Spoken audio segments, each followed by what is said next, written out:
Welcome to the beautiful Sabi Sands Game Reserve. We have an incredibly misty morning, and you can see the pre-dawn pink hue coming up on the eastern horizon. There's been lions calling, there's been leopards calling, so incredible prospects for today's sunrise safari. This is Safari Live. Ready.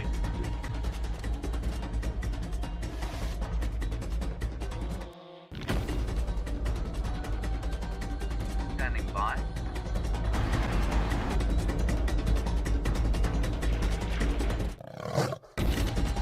Five, four, three, two, one.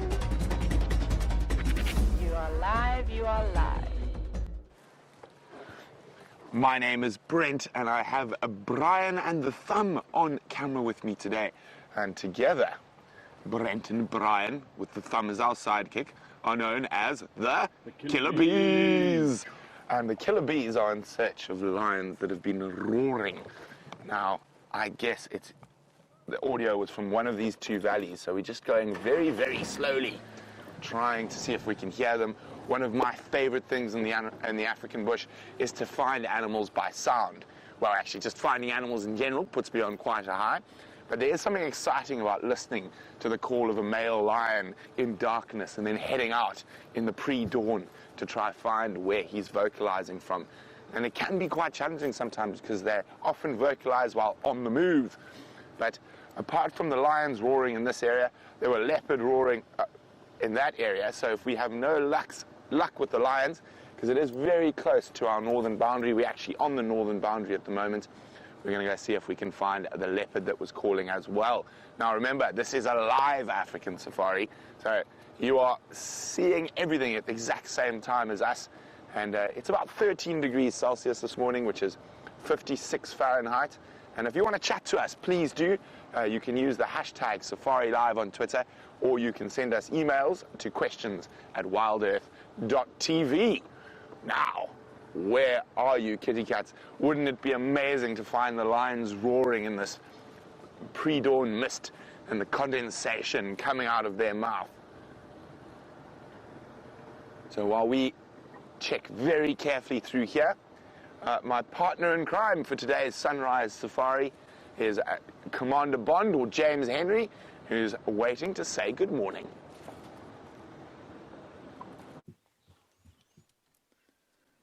Greetings everybody from the dawn that has just broken here in the northeast corner of sunny South Africa. Well, it's going to be sunny fairly soon.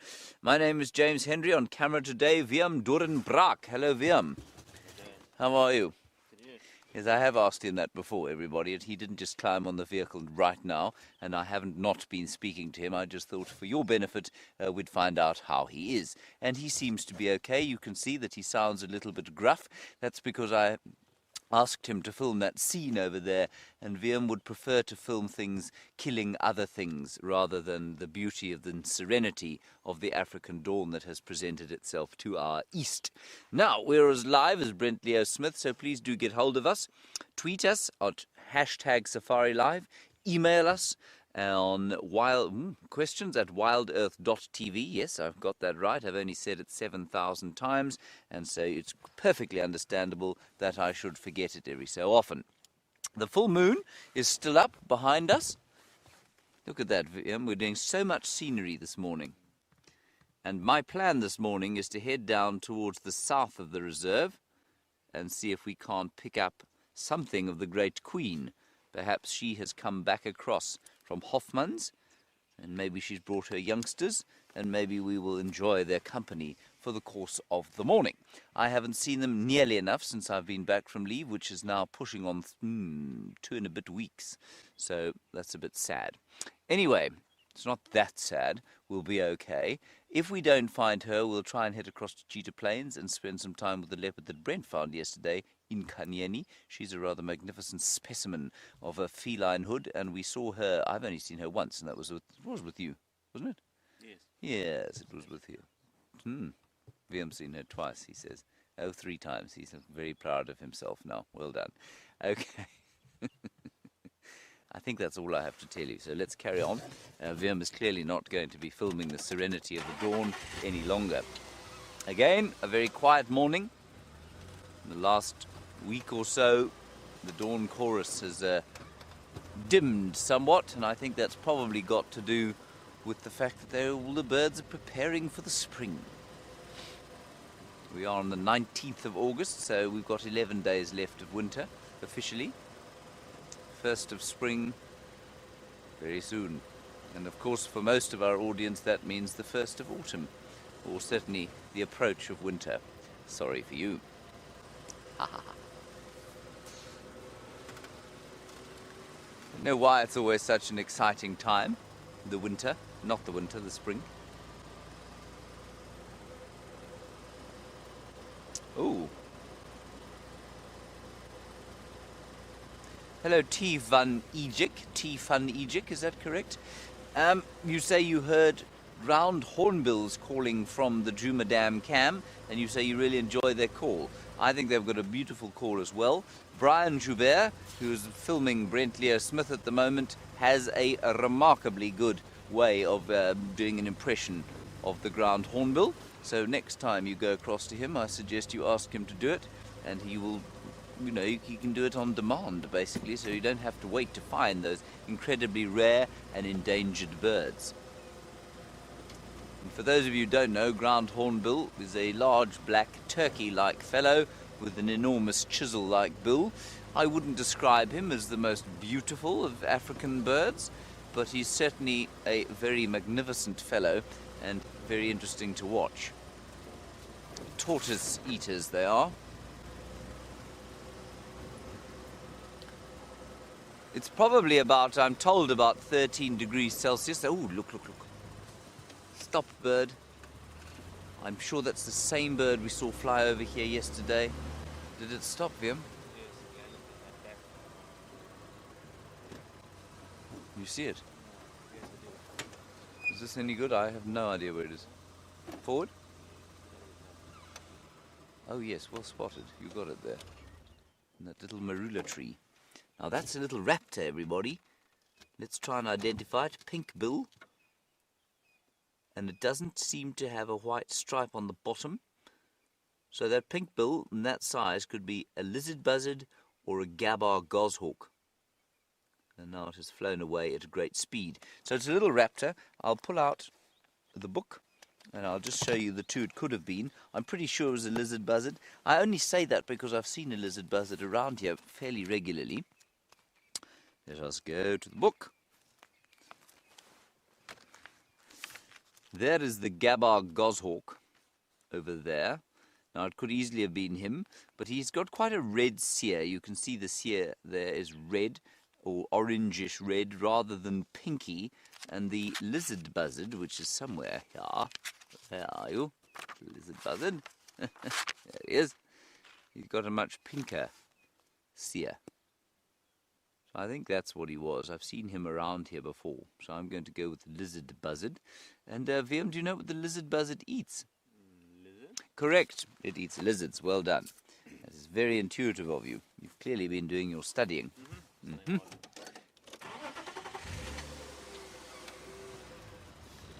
Let us carry on. They don't only eat lizards, but they do eat lizards as well. Nuts and small children in addition.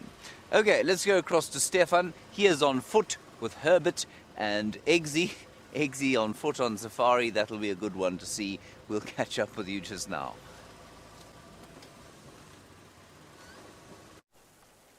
Good morning, and welcome to the sunrise portion of the bushwalk today. You're with Steph, as James quite rightly surmised, and yes, we have Xander on camera today. We just decided to come up onto quarantine, A, because it's only really just gotten light enough for us to walk around, and B, because it is singularly one of the best places on the whole of Djuma where we can watch the phenomenon that happens once a month. Obviously, the full moon is over my right-hand shoulder there, and is about to set, and over my left shoulder the sun is about to rise. We're still a couple of minutes away, but just have a look at that mist that's developing in these valleys as the sun rises. It wasn't misty when we woke up this morning, but it's getting a bit mistier. And I think that this is just something fantastic. This is exactly where we're going to be staying for the next couple of minutes, and hopefully we'll be able to show you the moon setting and the sun rising at around about the same time. It doesn't always happen at exactly the same time, but we should be able to see both the moon and the sun together in the sky at the same time. Obviously, full moons, the moon doesn't generate its own light. That is actually reflected light from the sun. Can you believe it? Makes you think that the sand on top of the moon is pure white, but it's actually like a grayish color, to be quite honest. And then it is because the sun is directly opposite the moon to where we're standing at the moment. That's why we have if this was the sun and this was the moon, the sun, well, other way around in this particular case, sun shining onto the moon full front. We don't have the earth blocking out a portion of the moon with its shadow, giving us that new moon, old moon type feel that you get going, with the shadow of the earth creeping slowly across the moon's face. It'll slowly from now start to wane. I think that's what we call it. Yes, wane, which means that slowly the moon will be eaten into until new moon, when there is no moon. Basically, the earth's shadow is completely over the moon, and what happens then is that there is no moon. The moon still rises, but has very little reflection on it. And then the opposite will happen. It'll start to wax, and the moon will get fuller and fuller until we have the new full moon coming up, which happens once a month around about. Now, you do have blue moon occurrences, and a blue moon occurrence is when you get 2 full moons in any one calendar month. So a blue moon is when we get 2 full moons in any one calendar month, hence the saying once in a blue moon. It does happen, but not that often. Now, I can't remember who exactly we're going to be linking to right now, but you are going to go to one of the other presenters, Brent or James. It's to Brent. There we go. You're going to be off to Brent, who's got an update on whatever he's doing for you. See you later.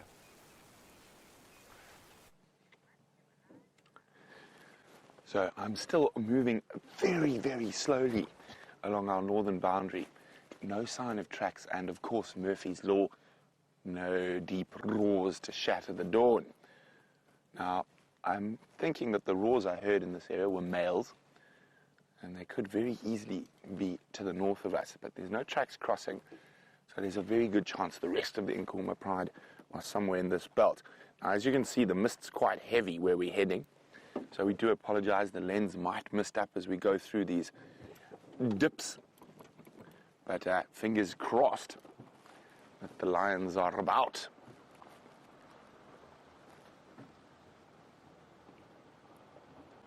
Now, these misty mornings are one of my favorites. I just think it's absolutely beautiful.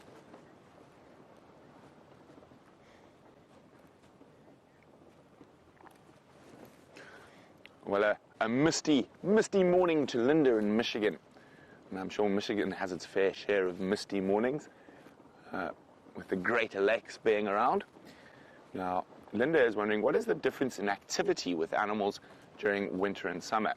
Now, it depends what we're talking about, Linda. So, with the cats, they are active later into the mornings and earlier in the evenings during winter, and that's just, purely due to the temperature. As summer comes along, they're more active during the night, whereas here during winter you'll find they will sleep through the coldest part of the night and then get moving probably around 5-ish in the morning, whereas in summer they probably can get moving up to 3:34 in the morning, and they'll stop moving much earlier because of that heat of the day as it comes through. Now, we haven't had a particularly cold winter this year, so I think that is boding for a particularly hot summer. So it's going to be very interesting to watch how the different animals' behavior changes when it comes to your herbivores, your plant eaters. And you'll find that things like zebra and wildebeest that are active a lot during the middle of the day when it's hot. Hello. First set of lion tracks that are fresh. Now I'm trying to figure out now. It looks like just at least one male. I just want to see they don't continue down the road, they head off towards Nkuhuma Road. Decision time.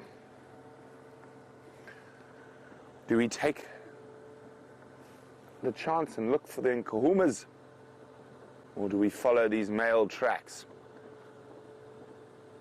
Sorry, Linda, as I was saying, so your zebra and things like that will often drink during the heat of the day, sort of around the 11, 12 o'clock, whereas in the summer they will drink a bit earlier. It almost looks like a lion and a lioness rather than two males. And I just want to check a little bit further, see if there are any tracks of the cubs. I don't think so. Decision time. So why don't you guys let me know what you would like to look for. Would you like to look for what looks to be a lion and a lioness, or would you like to look for the rest of the Nkuhuma pride? And you can do that by using the hashtag Safari Live. I'm just checking down the road, making sure there's nothing there. Or send an email, questions@wildearth.tv. In the meantime, I'm going to hedge my bets, and I'm going to drive in between where I think both those sets of lions are. So it gives you guys some time to send through your answers. While we hedge our beds down the center, let's go see how Commander Bond is doing.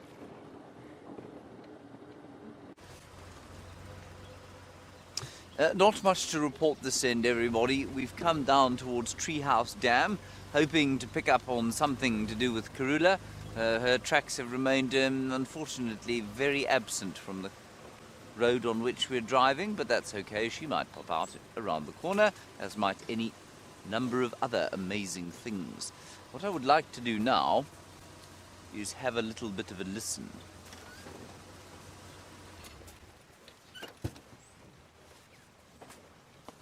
You can listen to a little bit of the dawn chorus just prior to the sunrise. Sunrise still hasn't happened yet, which is quite nice. Let's just listen.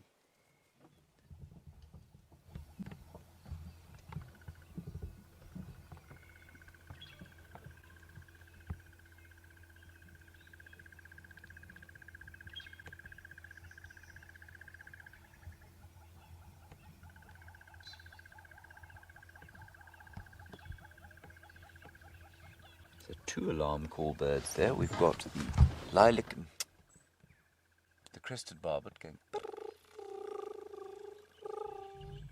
We've got the brew going. The drongos everywhere, and the lovely hornbills calling. Black-headed oriole. Choo, choo. And those drongos are pretending to be francolins over there.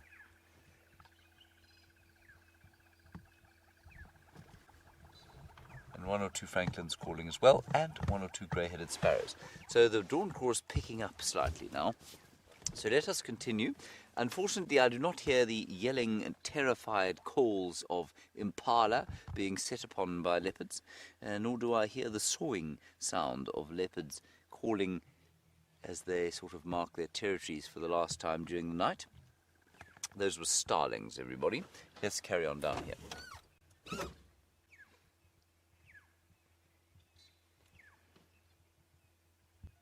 Sorry, I just thought I heard something down there. Johnny, while we're just going to sit here for 1 second more and have a little listen, you want to know which animal is the biggest threat to the birds out here? Well, probably other birds, Johnny. I would suspect that raptors, birds that come flying out of the sky, death from the sky if you like, they are probably the greatest danger to the other birds. Then I suppose at night when they're roosting, things like jennets and African wildcats and civets, which will climb into the trees and try and catch some nestling birds, well, they might be considered a major danger. But otherwise, even something like a leopard will eat a bird if it can get hold of it. But I would say that other birds, the raptors, the hawks, if you like, the accipiters, are the ones, like that one we saw earlier, like that lizard buzzard. They would be the ones that would pose the greatest danger to things like that starling sitting there, or those hornbills that like to sit out in the early morning sun. The moon is still quite astonishing. Let's just get a quick view of it there. Just before it sets. Ooh, and there's a pearl-spotted owl calling here. There's the moon view of him. It's not the greatest position.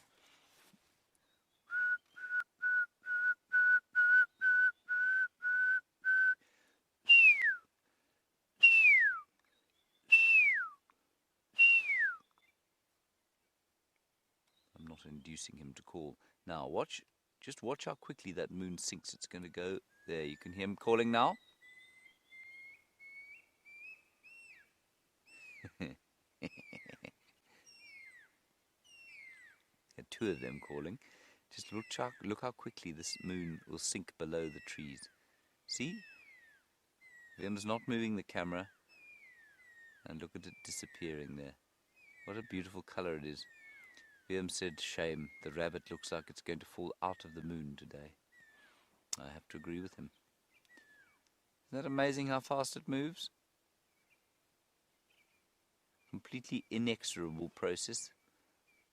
That you almost want to kind of hold it and stop it moving, but it's not possible really. There goes the owlet again. Let's see if we can see him. I think he's in these bushes just in front of us. Possibly a pair of them.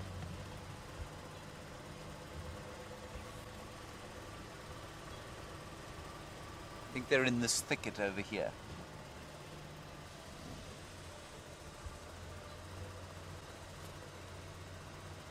The great pearl-spotted owlet.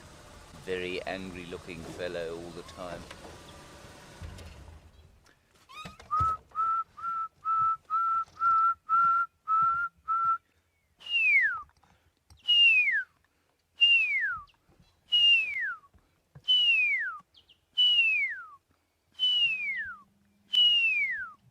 There's the sun. Here's the bird. He's right there. Two of them in this tree, right here. You see the one right there? There he is. No, man, come back here.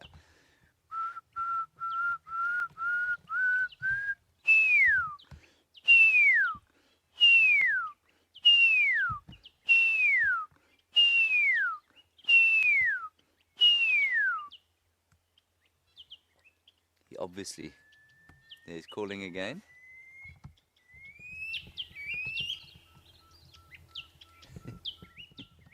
Oh, he came right over to see, and then he obviously realized that Veerm and I were not pearl-spotted owlets, even though we're almost the same size as pearl-spotted owlets. Should we try and call him once more, see if we can get him to come here? Listen to them all.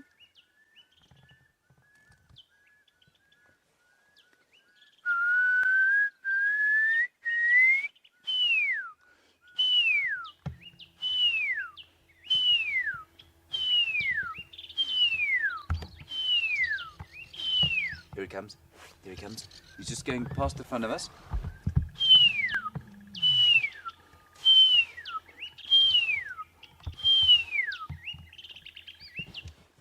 Just in front of us there, everybody. He's in the tree behind. Let's see if we can get him. There, I can see him now. He's watching us with great suspicion. Fortunately, there's lots of bush behind him and in front of him.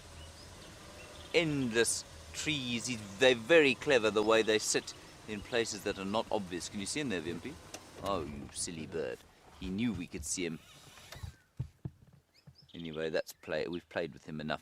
Let's have a quick look at the sun, which Viam filmed voluntarily recently, you may have noticed. This is an evolution of Viam's appreciation of things that are not being killed in the morning.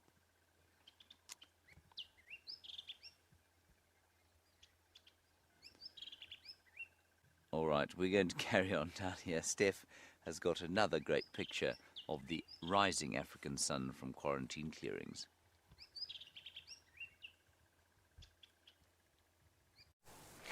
Exactly. Have a look at that burning ball that's coming up over there. The sun, we can actually almost directly look at it because of the mist that's in these valleys at the moment, and it's sort of diffusing that light through through the mist banks, and it's letting it, well, it's a bit easier for us to have a look at that red orb before it starts to get that brilliant color that almost sears the eyes when you look at it. The moment it's almost there, I must be honest, when I'm blinking like this, I can see the sun flickering in my vision.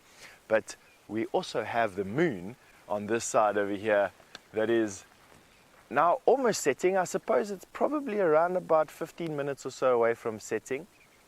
So we're going to have the sun and the full moon in the sky at probably around about the same height from one another in the next 2 or 3 minutes. Just such a beautiful morning, I must be honest. And just like James and Brent have been listening to the bush around them, so have we actually.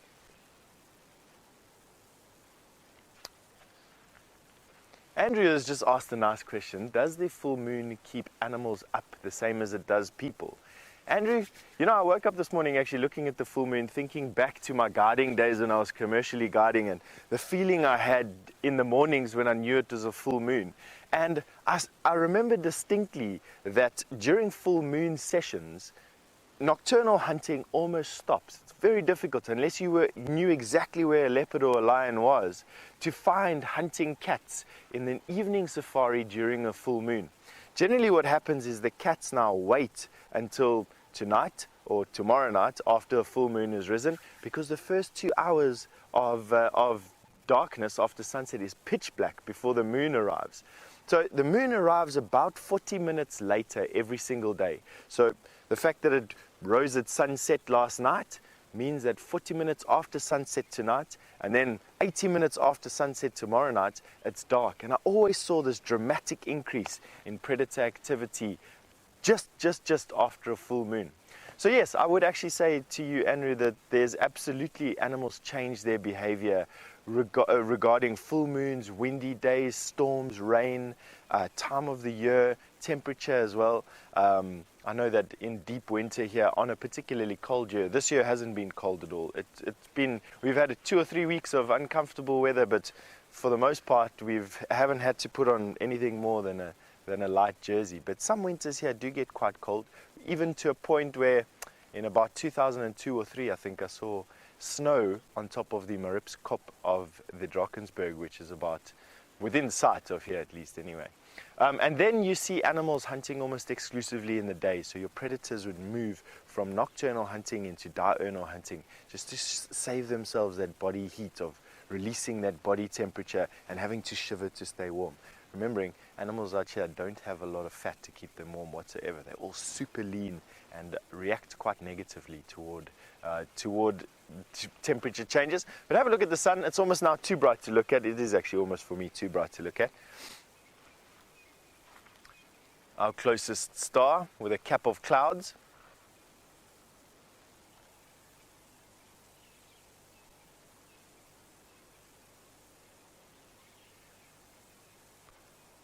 Sarah, on the dam cam last night, you heard hyenas fighting. I must be honest, I didn't hear that last night. I heard a lot of hyena activity around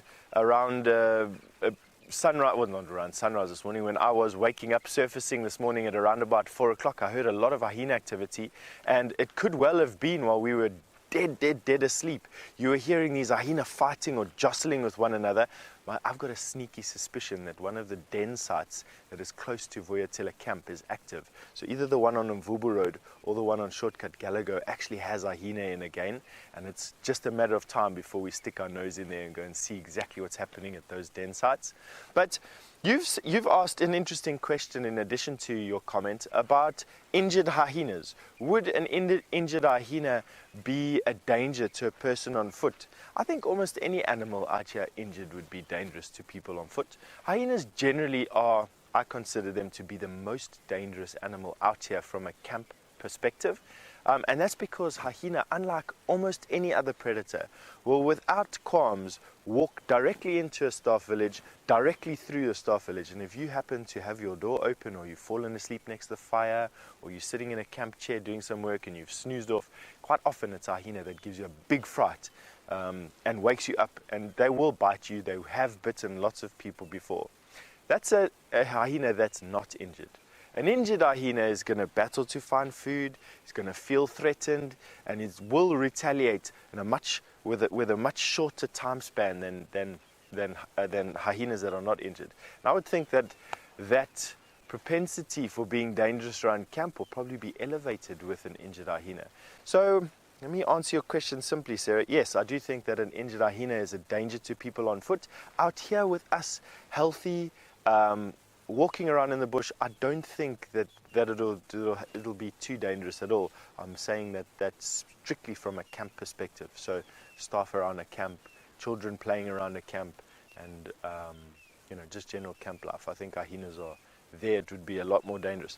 All right, so now that we've got the moon busy sinking into the mist banks over there, you can hardly even see it now. Lots of mist obviously across the Drakensberg mountain range there, and it's sort of diffusing the moon's light to a point where it will fade away as it gets a bit lower.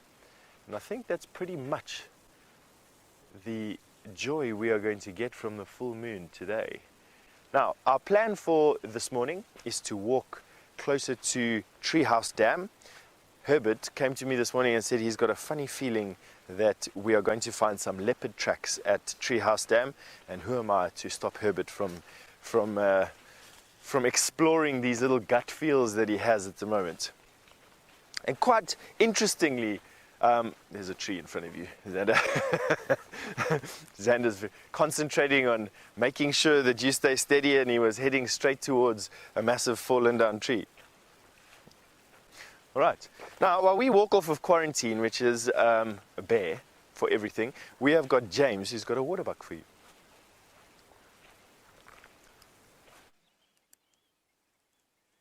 There is a waterbuck, everybody. As Steph said correctly, it is indeed a waterbuck. I'm just taking a photograph the other side of the sun, which is very beautiful indeed. Look how pretty that is, just quickly before we discuss the waterbuck.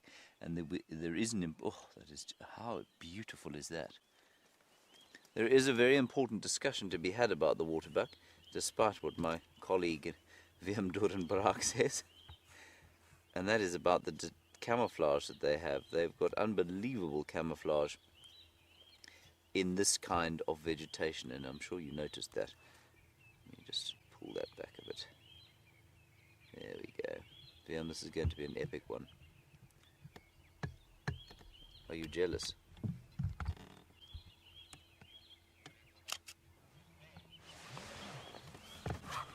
Would you like to see it, Willem? Yes. There we are, hey? Look, so pretty. There we go. Well, all I had to do was point it at the sun. Okay, let's have a look here again. Now, we have been chatting quite extensively about camouflage, and the waterbuck, I believe, to have the strongest coloration of any animal out here for staying hidden. And look how perfectly they match the vegetation. They too have a slightly subtle gold coppery colour to their fur, just like this vegetation does.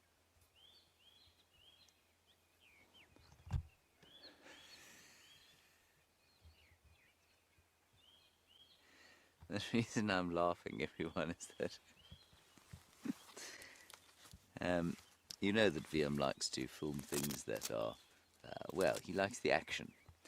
And we're trying to put together a little sort of roll-in, as we call them, or short insert on camouflage. So whenever we see a particularly impressive example of camouflage like this, well, then Willem is asked to record it so that we might edit it together. Willem is deeply, deeply displeased with this particular development.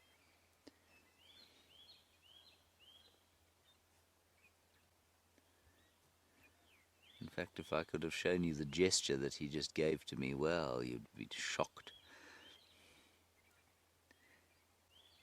Look how that one's ear, you see how the ear has been slightly mangled on the left? Its left, our right. I think that's probably just from running through the bushes, you know. I think a lot of the ear damage that we see on the animals out here comes from them getting caught on knob thorns and black monkey thorns and ziziphus bushes.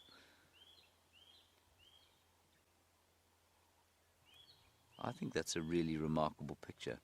And look how the whole scene has been bathed in the new light of the sun.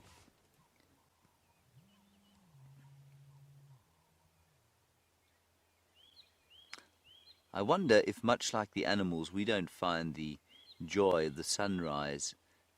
Perhaps it's a throwback to our evolutionary past, where we knew we'd made it through the night, and the predators were all going to go to sleep now, and we could enjoy the day. But there is something about every single sunrise I ever see that fills me with a sense of some kind of connection and happiness. And, you know, it doesn't seem to matter how many times I see the sun coming up. I feel the same. Likewise, though, when the sun sets, I feel the same sort of thing. So that would argue against what I've just said about our psychology. You've had enough of those camouflaged waterbuck, have you? He's nodding vigorously now, yes. Okay, let's carry on. We don't want to push him too far, everyone. Haven't seen any tracks of leopards. So I think we're probably going to head across to Cheetah Plains now. Aubrey is mobile here, so he will help Brent. And I'm sure Brent mentioned, but Mvula, who has been mating recently, and as VM said, seems to have settled into retirement rather happily. He killed a fully grown male warthog yesterday, and I don't know if you've seen the video. I'm not sure where it's been posted on Facebook, but it's disturbing because the pig makes a horrible noise.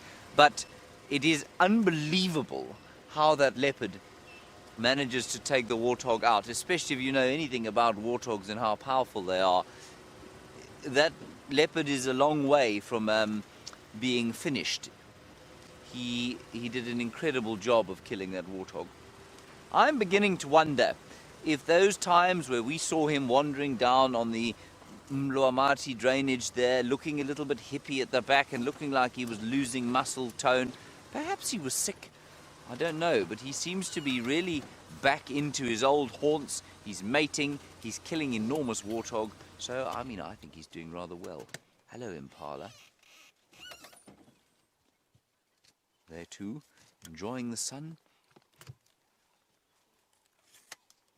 This is the second antelope in less than 3 minutes that you've had to film. It must be burning your soul.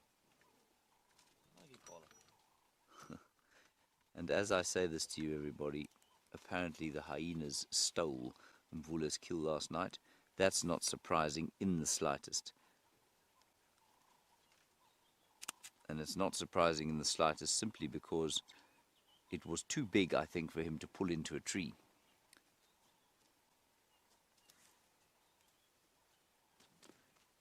And just listen to the gentle footfall as they move. Listen.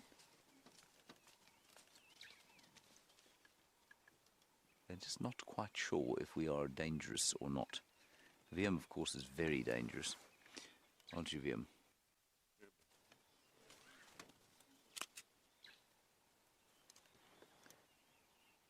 That is beautiful. Isn't that lovely? That's such a stunning shot.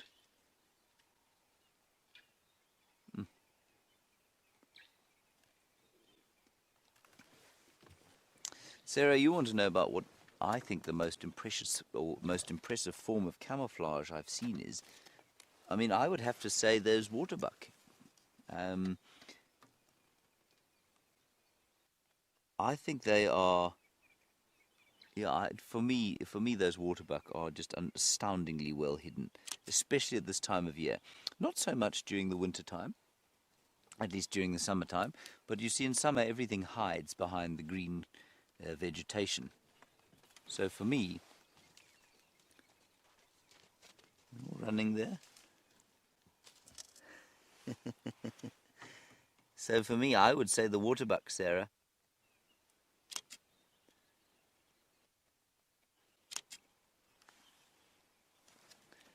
Yeah, definitely the waterbuck. Zebra, not so much, but that's because our eyes aren't adapted like the predators are. So what is camouflage to us, of course, could be very different to what's camouflaged for something like a lion, which sees in different shades. But if you're ever coming out here, I mean, I know I go on about this, but if you come out here on safari, Sarah, and you really want to stay hidden, which you don't really need to, but if you want to, that kind of grey-brown colour is very good. Grey, blue, brown.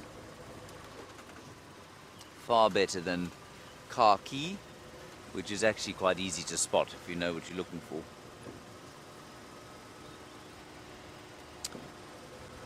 I was hoping to find some sign of the Great Queen around here, but I think she's still in the south. She's been avoiding me, you know, VM. I don't know why she's been avoiding me. Maybe I said something to cause her displeasure.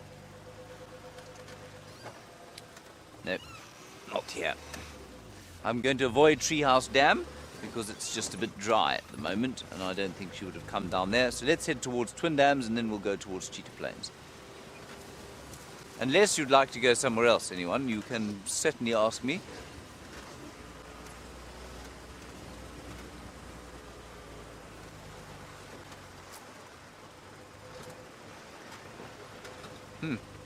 Chris Rogue, you say, and you amongst a few, have said that there was a great deal of consternation and shouting yesterday by the hyenas during the night, most of them around the waterhole, and then you say they're headed south down towards Twin Dams. Well, we might be lucky then, and we'll head up. I'll tell you what I'll do. Instead of going straight down here towards Twin Dams, we'll go up a little bit further to the north and then down Twin Dams. While we do that, let's head across to Leo Smith and find out how his leopard and lion tracking's going.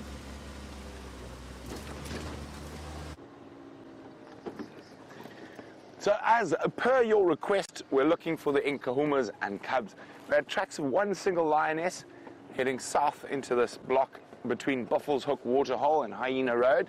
So we're looping around towards the Buffalo's Hook Waterhole, see if there's any luck there. Now, we had very fresh tracks of a male leopard heading west as well. So we're going to keep looking for the Nkuhumas. But if we have no success, or if they cross north, then we'll go back to those leopard tracks. Now, we're about to arrive at the Buffalo's Hook Waterhole. And it is just the most gorgeous morning. I love being out in the mist. It creates a bit of havoc for our camera team, though, having to constantly wipe the lens. So if you see Brian's thumb with a cloth over it come in front, don't get a fright. It's just trying to make sure that you've got the best picture possible.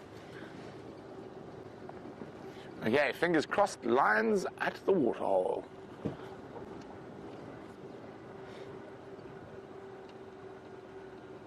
Now, where the rest of the pride were was not too far from here on the Sunset Safari as well.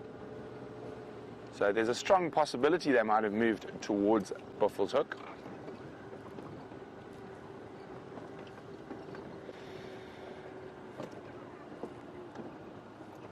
Now, oh, exciting.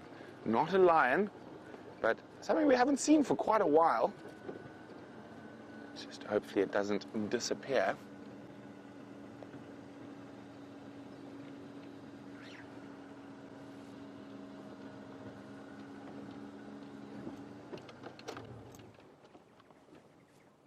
Look at that, a saddle-billed stork. Lovely bird to start off the safari with, on the birds at least. Taking advantage of the drying waterhole, looking for any frogs or even small terrapins. I don't think there's any fish left here after it dried earlier. Oh, what's he got? What you got?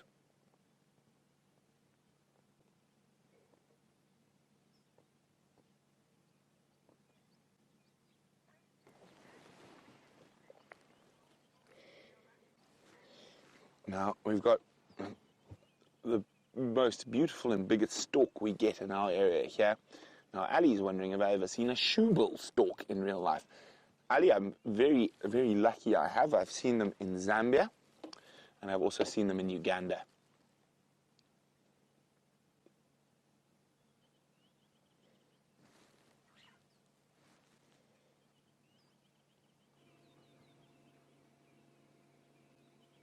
I don't know how good the fishing's going to be for the saddlebill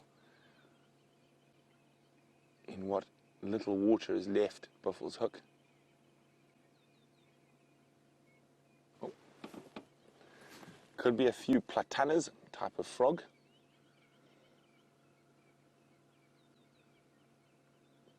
but we have been finding terrapins moving from this area, walking down the road towards Gowrie, towards the Juma Pan, a couple of times in the last couple of days. So even the terrapins have decided there's not enough water left there to survive. There might be a few babies, small ones. They might be even small enough for the saddle bull to eat.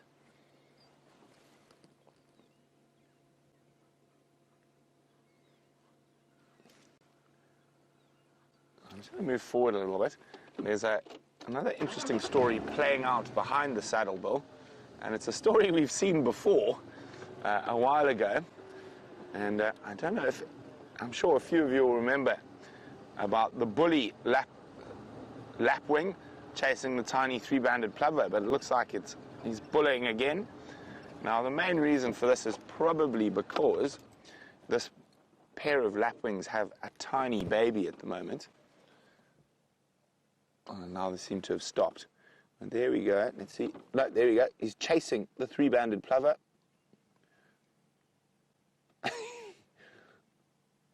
Brian, were you with me for the last lapwing bully? No. So literally, that's the lapwing chased the tiny three-banded plover for about half an hour, up and down, and every time it landed, it would run along the ground, and as soon as the little three-banded plover would take off, the lapwing would take off after it. See, there we go. Head down, charging lapwing. Now, of course, the three-banded plover is smaller and a lot more agile and faster than the lapwing.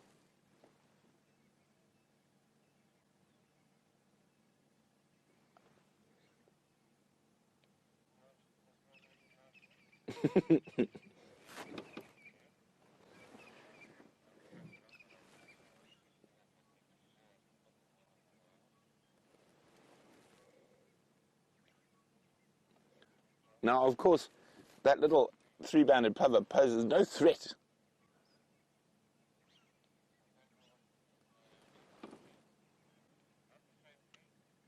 Well, now there's two. Now the lapwing's confused. Who do I chase?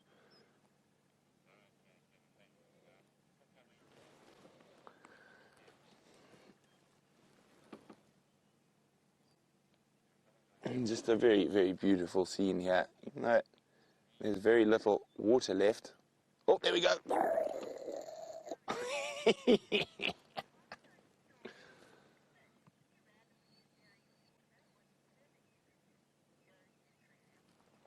There he goes.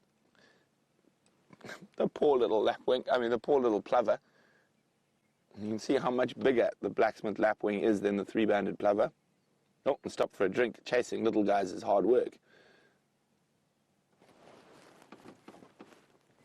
Now, you could argue that the fact that they do feed on similar little bits of things in the water, and it is so dry, it could be defending resources, and I just think it's the fact that they've got a little baby and they're being a little bit overprotective. I mean, they were thinking about attacking lions not so long ago.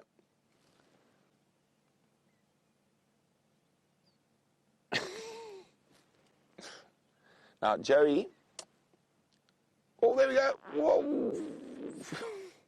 Lovely camera work, Brian. Joey's asking about the saddle-billed stork. Joey's 18 and in Australia. And is it just randomly stabbing into the water, or is it looking for fish? Well, it's actually randomly stabbing into the mud at the moment, looking for frogs or baby terrapins, or no fish left, I think, after the last time it dried up, but it's randomly stabbing, looking for anything that's hiding in the mud. Now, they've got nice widespread feet, so they don't sink in as deep into the mud as you or I would. If I probably had to stand there, I would probably go over my knees deep into the mud.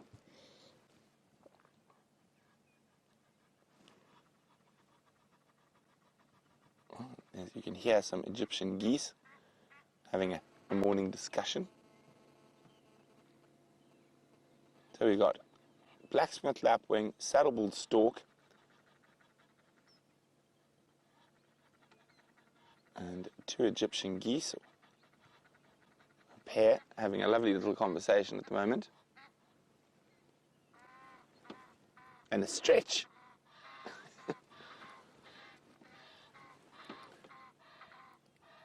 So there's a joke when it comes to Egyptian geese. It's the female making that da-da, da-da, da-da, and it's the male going shh, shh, shh, shh, shh, shh, shh. I'm just going to move forward a little bit to see if we can see the baby lapwing that's causing the other lapwing to keep chasing a tiny little three-banded plover. Now, quite often, it'll be hiding under mom's wing, and mom is just below us, and sometimes you just suddenly see an extra set of legs underneath the female lapwing. There we go. You can just make out something between her legs, so when it's cold, she will almost sort of sit on top of the baby, using her feathers to warm it.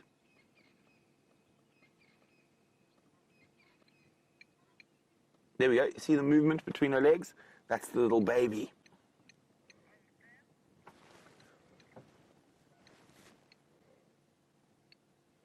Now, as a defensive mechanism, if there's a potential predator, that baby would just sit completely still and merge into that mud, and she might run off depending on what type of predators are around.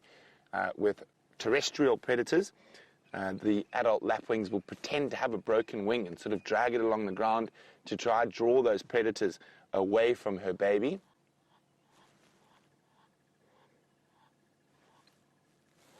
And if it gets really serious, they will actually dive bomb. I've seen them dive bomb elephants, I've seen them dive bomb lions.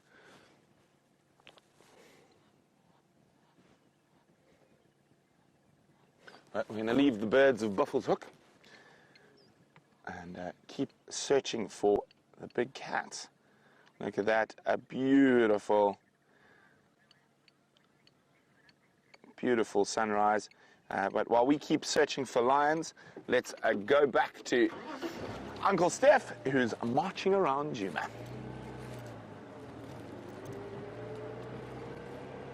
I'm marching around a little bit. We came to have a look and see if any of the flowers of our sausage pod tree here in Philemon's Dip have started to bloom just yet, and they haven't. But there was a green pigeon in the top of this tree we were busy looking at, and obviously, as luck would have it, just as we hear Kirsten going 3, 2, 1, you live, boom, the bird flies away.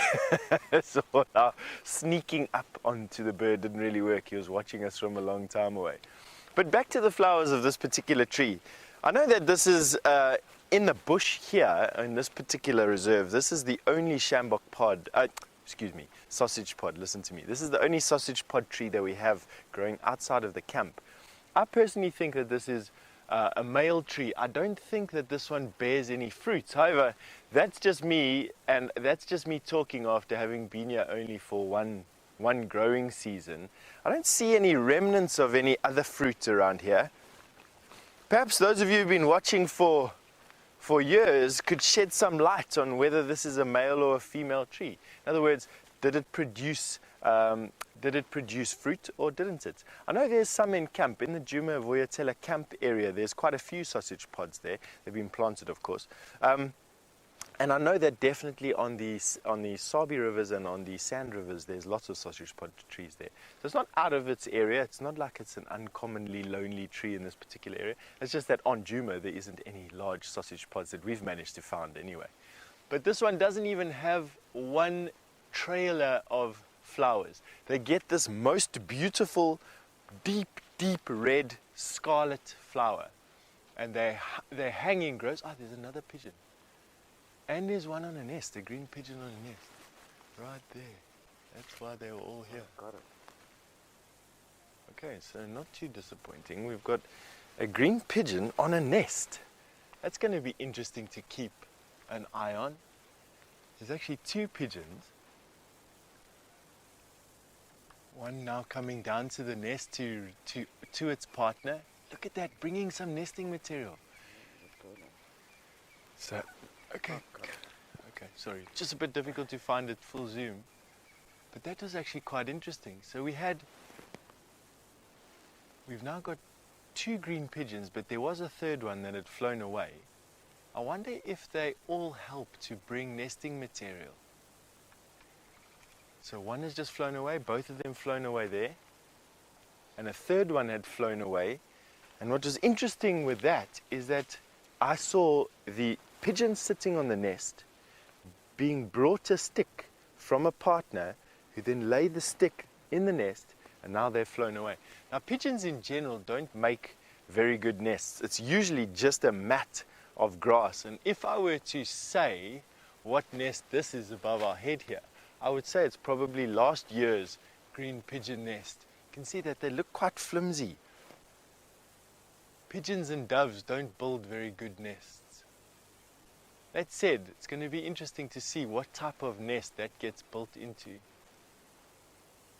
It's going to be nice. Yay, something to keep an eye on for the next couple of days, couple of weeks. All happens quite quick out here, you know. The seasons change relatively abruptly. We have all these flowers coming out all of a sudden. Sorry, Kirsty, you're going to have to just repeat that question. Radio is...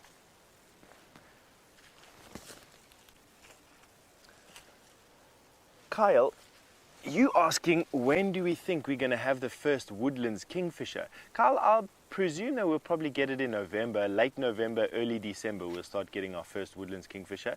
We were here, I think our first woodland kingfisher came in late November, about the 26th, 27th of last year, if I remember correctly. Might have been slightly earlier than that, but it was somewhere around there. So keep a lookout. I'm sure Brent will absolutely be quite exciting. Now, there's a little spider web at the end of this grass tuft here, this inflorescence. And what's quite amazing is a couple of weeks back, they were infested, these inflorescences, by brown widow spiders, the Lactrodectus geometricus, as far as I could get it in my spider book. And all of a sudden they've disappeared. I cannot find one. We've been walking around in the bush now for at least a week to 10 days, and I haven't even found one. All right, but on that note, we're going to send you through to James, who's got a batelier before it flies away.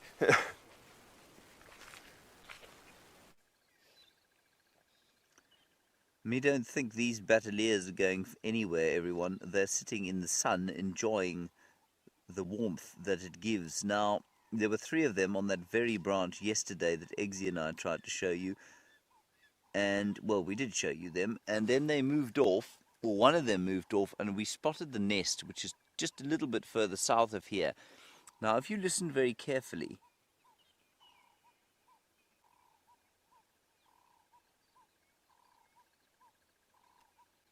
yes, obviously they're not doing it now, one of them is calling to the other. Now, I don't know if this is the mating pair, or if the third one we saw yesterday is part of a mating pair that includes one of these 2. There. You hear that? Strident sort of calling. And I'm pretty sure what's going on here is that there's going to be some mating going on here. Hello, Wendy.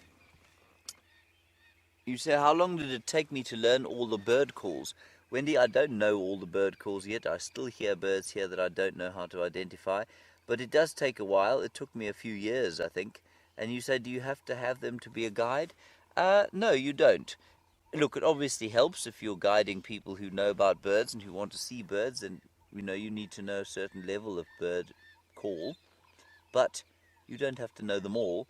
I mean, I know some people who are able to identify, sort of 900 species of birds from the slightest little swizzle or a peep that they might exclaim in the morning light.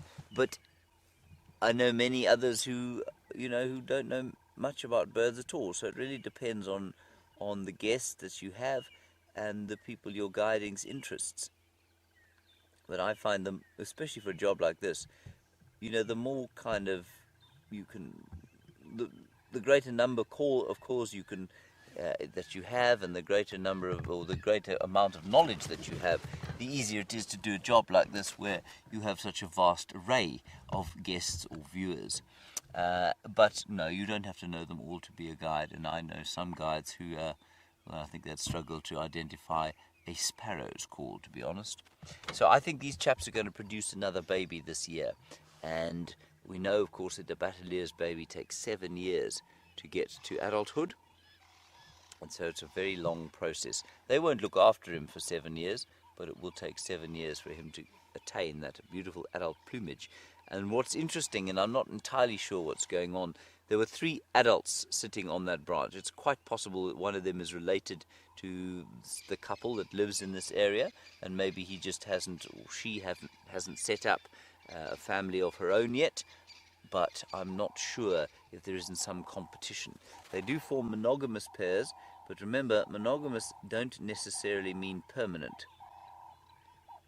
So not necessarily a permanent life bond. You can hear the doves calling now. A humble ring-necked dove, beautiful call, and it's sitting just up there. You see it there, Wimpy? There we are.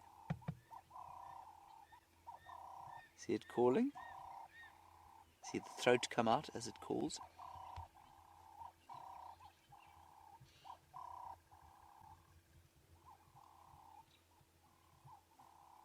And there I can actually hear a ground hornbill. Very, very far away.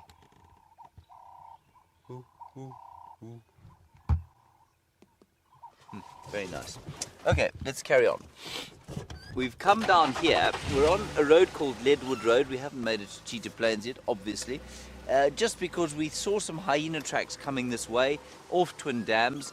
We thought maybe they might be the ones Chris Rogue was talking about. And what I'm going to do now, there are so many hyena tracks around here that I'm going to go and check the old den site that was between Leadwood and Cheetah Cut Line, which is just down here. We'll go and just have a quick look there. We obviously don't know where the Djuma hyenas are at the moment. Maybe they've come back in there. I think it's unlikely that we wouldn't have seen them coming down through the property, but it is possible. And then I suppose we will go to Cheetah Plains, for I have given up on the Queen today.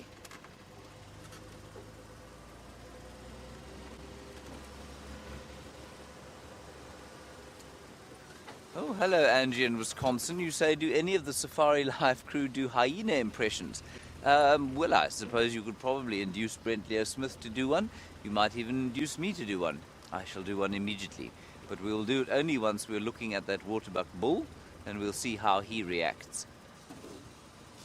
He's a rather magnificent fellow. Let me just get around him so that we can have a look at him. He's going into Torchwood as opposed to Djuma, which is very silly of him.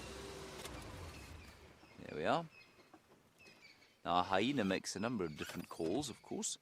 One of them is the whooping sound, which goes...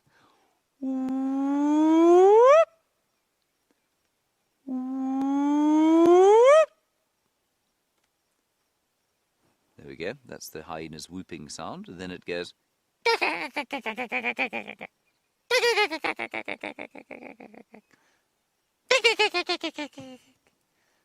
My whoop was much better than my cackle, everyone.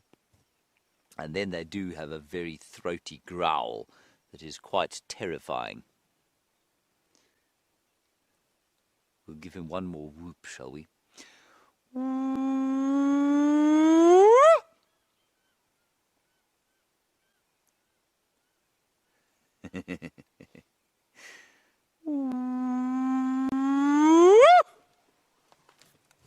Got to give it a bit of a punch at the end there to make it echo through the woodland. If there are any hyena in the den just down the road here, they're all going to have got up and run away. For terror at the enormous hyena coming towards them, the powerful voice.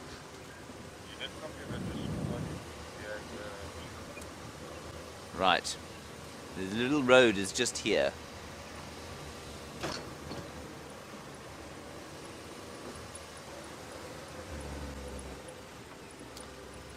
You can see the mist is now starting to lift. The smell is very fresh and moist. It's a lovely morning.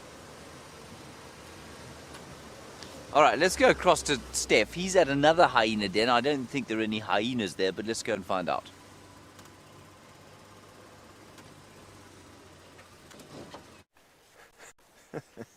Well, there we go. We're actually standing at the den at Philemon's Katlan. I came to have a look and see if there's any hyena activity around this particular den. And you caught us just busy circling this den. A lot of hyenas going towards the den, tracks of a lot of hyenas going towards the den, I should say. But nothing that really enters the den or looks like it's excavated the den at all. I actually want to take you there and show you. There's the den in the distance over there. That termite mound. And for those new viewers who have joined us, about a year ago now, this den was the place of activity, the hive of activity, as at the time there was 2 different sets of cubs, a slightly older one and then I think 2 or 3 youngsters that are now free-ranging wild hyena. And this den just had the most amazing interactions between lion and hyena and wild dog and hyena. This year, this den hasn't seen much action at all. In actual fact, it's been wholly ignored except for one exception with a female hyena that came here. Don't know what she was doing here, but she was in here for a little bit. I want to show you the actual den is even caved in. This used to be the entrance to one of the dens. And remember, there was also an entrance here underneath here, but it looks like it's been filled up by mud. And then here as well, this was where most of the activity was. Just double check that there's nothing living in here right now. You can see this bone, there's a bit of rib bone here. This is where the babies used to come out and play. This is a bit of rib bone that was bought for them to play with. And then here is another den. This one actually does look like it's seeing some activity, to be quite honest. You can actually see that it does look like there's some activity. I wouldn't say that it's hyena though, although that's just me being nonchalant and trying to... What is quite interesting is at the time we didn't notice females bringing in large carcasses, but when I'm standing over here, we've got bone shards that are washing out of the sand that has been kicked out of the hole itself. And we've got all these bone shards that were used as chewing toys. I mean, have a look at this. We've probably got, let me see if I can do a quick collection here for you, just to show you how many bone shards are actually here. This is all just in one area. That's a quick 2-minute, 20-second or whatever. Isn't it amazing? And they all form part of these hyenas' development structures. Hyenas obviously need to develop these muscles, the massive chewing muscles that they have needed to crush the bones that they eat. And from a very, very young age, hyenas just don't stop chewing. They just chew everything. They'll chew bushes, they'll chew branches. They quite often gnaw on these old bones. And that's exactly what we're seeing around these den sites, is these bones. As you can see, that was an old hyena pacifier, for lack of a better word. Right, that is actually quite interesting to see that there is some activity going on at this particular den. It's actually going to be nice to see what develops over time there. To me, is it something? No. Angie, you've asked me to do a hyena impression, and unfortunately I'm not going to be able to do that hyena impression for you. Definitely not. One of my fortes is making noises that come out of my mouth like James. He's definitely the best one to request. So I'll like to offset the responsibility of a hyena call onto Brent or James, who just love doing that sort of thing. Sorry, Angie. All right, now as to what's making that hole. Ooh. That's a good question. That is a good question. just want to see here and see if we can see any tracks at all. Now what is interesting is there are some of these flies that are associated with neighbours. Now, a couple of days ago on a walk, there's that fly there, the end of my stick. A couple of days ago on my walk, we were looking at a host of these flies at the entrance to one of these burrows in another termite mound, not the same one. And at the time, I thought that they were blood-sucking flies. And when I got home to camp, a viewer of ours called Leon all the way from the Netherlands, had done some research on the fly, or had done some previous research on flies.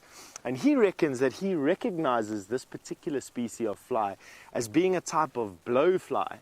Now, blowflies in their adult form, this particular fly here, in its adult form, sorry, very dark inside. You may not be able to see. See if I can coax him into the light here. There you go. No, still not. There he is.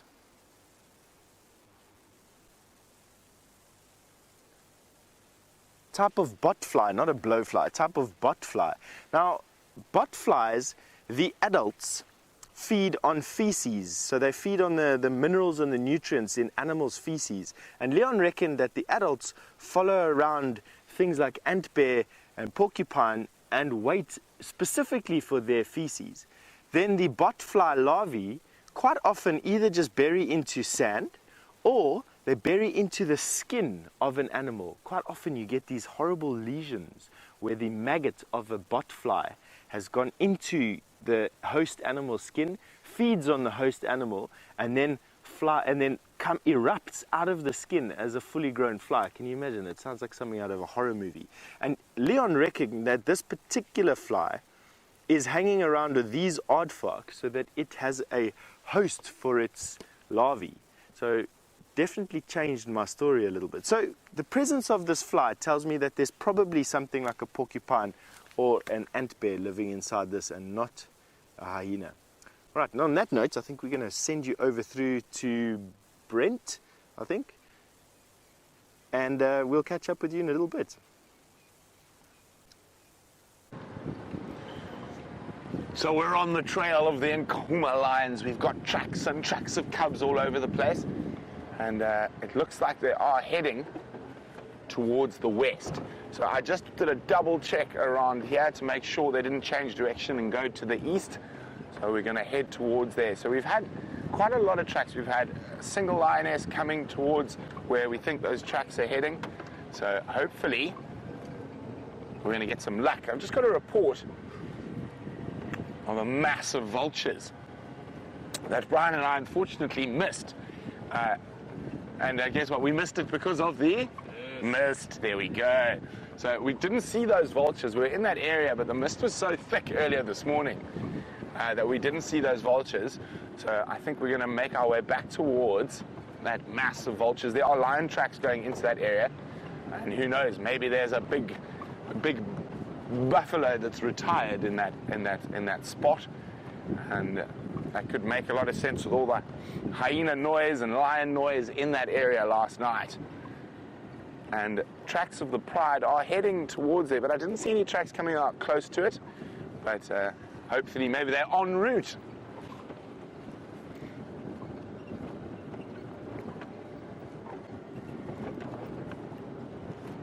So no tracks coming out on hippo pools. So confident that those lions have headed west. Well, that's not a lion, but it is very pretty nonetheless. A little female Inyala by the looks of things.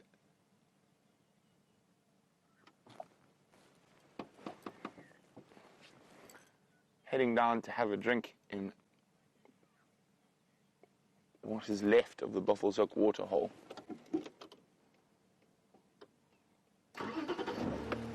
Okay, I'm very excited. The prospect of vultures in the tree is always exciting. It means that there's definitely something that's expired.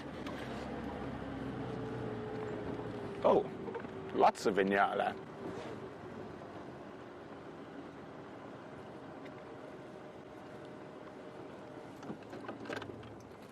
So Sandy's wondering, are there any confrontations between leopards and lions in the reserve, or do they try avoid each other? Well, yes, there are confrontations, Sandy, most definitely. Little nyalas. While the lions don't try avoid the leopards certainly try avoid the lions. And it is very dangerous for a leopard to encounter even a lioness. Even a big male leopard like Tingana or Mvula will run and try get up a tree at the sight of a lioness, or try slink away without them noticing. If a lion can, it will kill a leopard, and they are very adept at killing. So, but leopards also very adept at getting away. Generally, if a leopard is killed by a lion, it's an older animal, or it's a young animal. Although there's always those freak occurrences where a leopard is caught unawares by a big lion. Lions are dangerous to all other predators. Hyenas are the only ones that have a little bit of a say every now and then, but that's only when there are no male lions around, only when they're lionesses. And on average, you need about 3 or 4 hyenas per lioness to have a good squabble.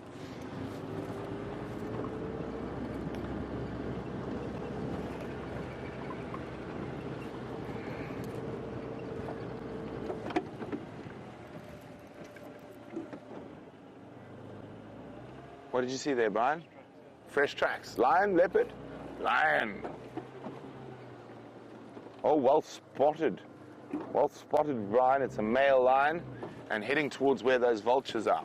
Now, Angie in Ohio has asked for hyena impressions. Apparently, James is obliged. Steph is in Wisconsin. James is obliged and Steph is denied. So, what should we do, Brian? Should we oblige? We'll oblige. So, and speaking about hyena calls, before I oblige the hyena calls, quite interesting. There's some amazing studies going on with a lot of that stuff at the moment. And it turns out that about 80% of hyena vocalizations that we hear are made by males and are completely ignored by the rest of the clan. So it's probably because males are poor and so lowly in hyena society. They're probably walking around going, I'm looking for a friend. Please be friends with me.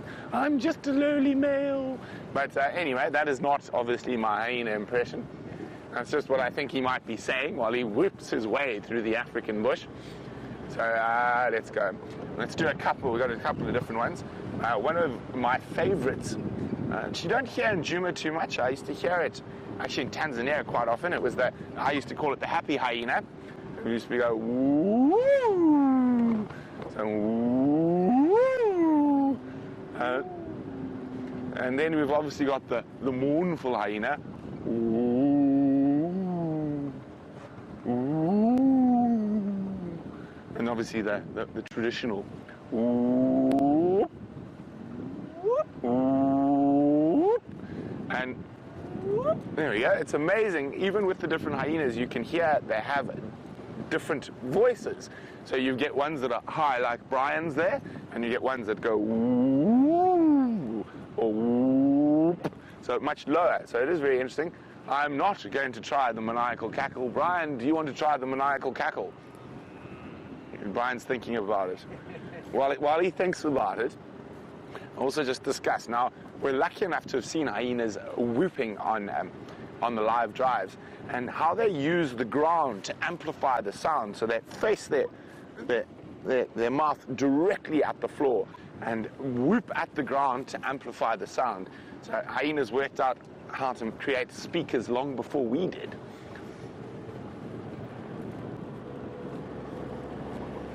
So now we're coming back towards where those vultures were. Now, probably, half an hour ago, we were driving through here and we couldn't see more than 30 meters or 40 meters from the road, as it was completely inundated with mist. But it looks like it's going to turn into a spectacular winter's day, late winter's day. Now, hoping to spot those vultures shortly.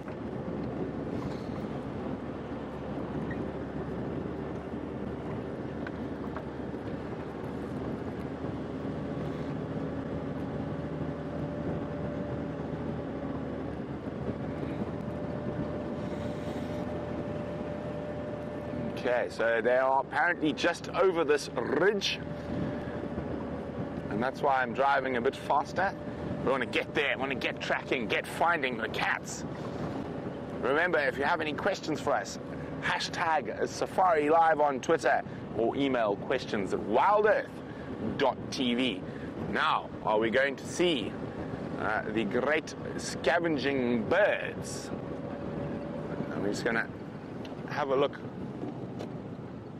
Brian has spotted one of the scavenging birds. There we go. Look at that. There's some vultures. Okay, so we're going to go have a closer look in this area. While we do that, let's go see how Steph is faring on Shank's pony. All right, so we've come down to Treehouse Dam, literally on a hunch. Herbert walked into camp this morning. When I asked which direction he wants to walk in, he said to me, I want to go to Treehouse Dam because Karula's tracks are going to be there. We're at Treehouse Dam, and that is a leopard track, and judging from the size of it, it's Karula's track. Now, how you tell leopard tracks is quite interesting, because quite often we tell you that they're leopard tracks. And we tell you that it's the 1, 2, 3 lobes at the back, and the angle that makes it there, the angle that's on that quite sharp angle that makes it a female track, the size, the fact that if you take a piece of grass and you measure the size of this track, it's only this big. Quite often I take a male leopard track will be as large as my fist. This one's obviously quite smaller. And it's just generally a nice time for me to use my tracking cards now. Of course, I'm trying to find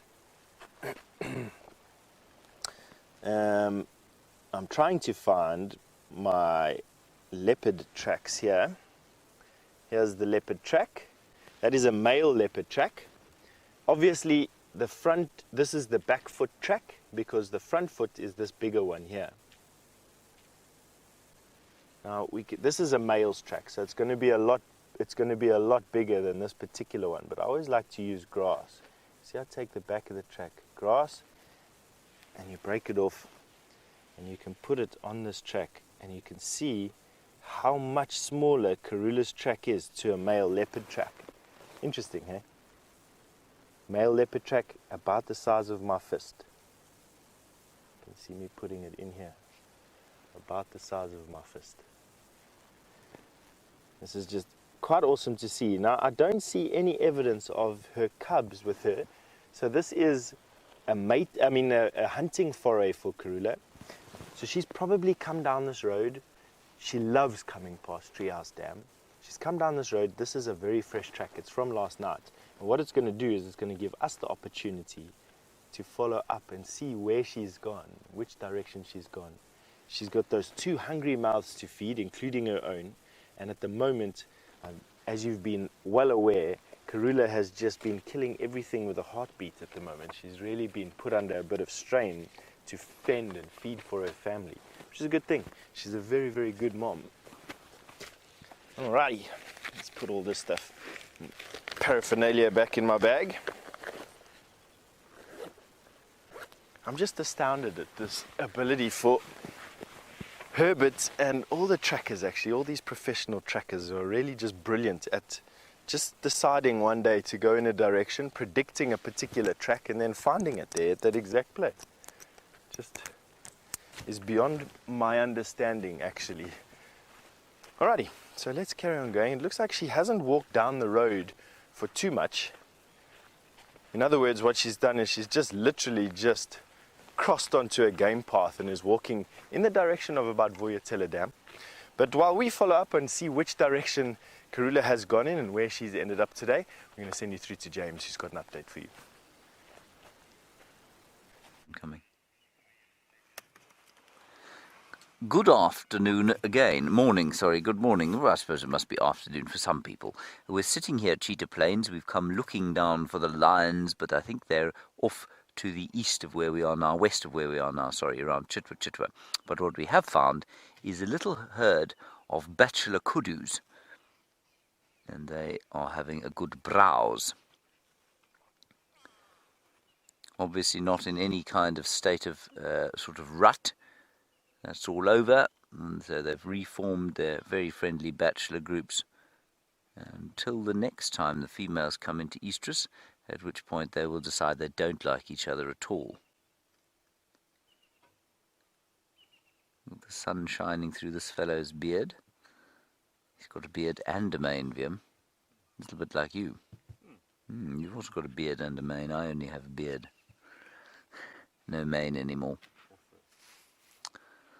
A super shot there of the kudu's hind legs.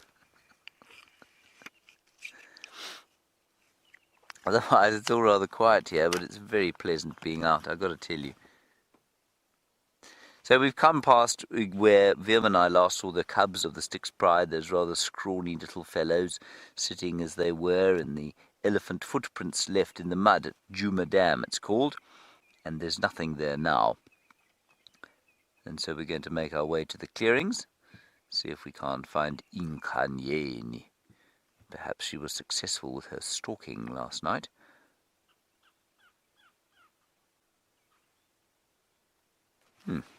They are not being particularly forthcoming, those kudus.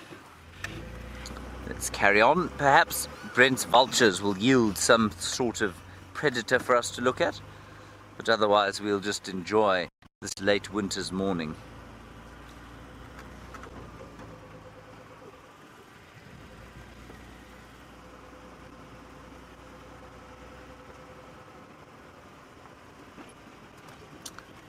Hello, Kathy. You're wondering about the naming of animals, and you're saying when they cross onto different reserves, do the people on those reserves know them by the same names? For example, on Mara Mara. They certainly do around Chitwa, Cheetah Plains, Arathusa. They're all called the same thing in that sort of region. So in the northern Sabi Sands, they're all called the same thing.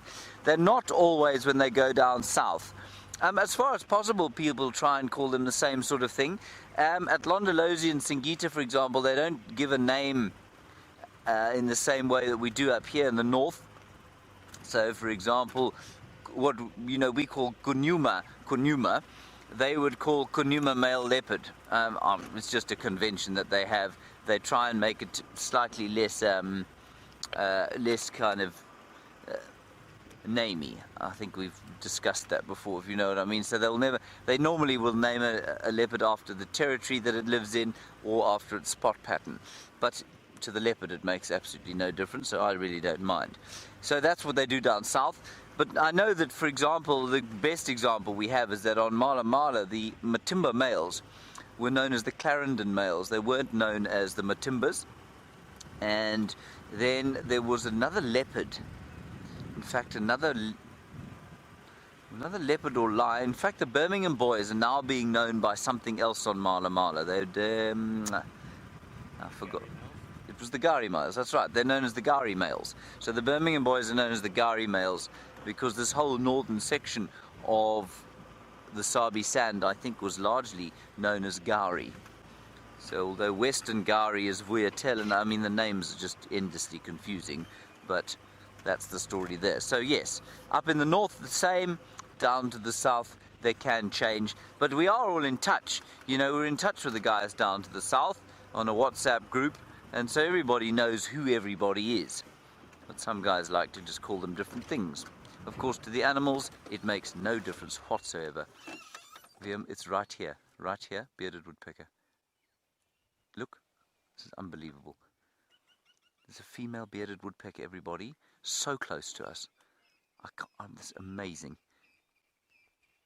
Her partner just disappeared into the tree next door. You still see her? There she is. She's just next to us here. She's so close. I might have to try and get a photograph of her. But as I am the world's slowest wildlife photographer, the chances are very small. I haven't even managed to turn my camera on yet. Listen to him calling, her calling.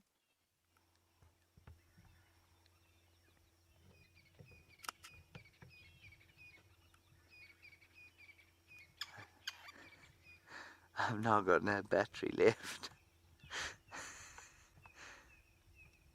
Gosh, I really depressed myself.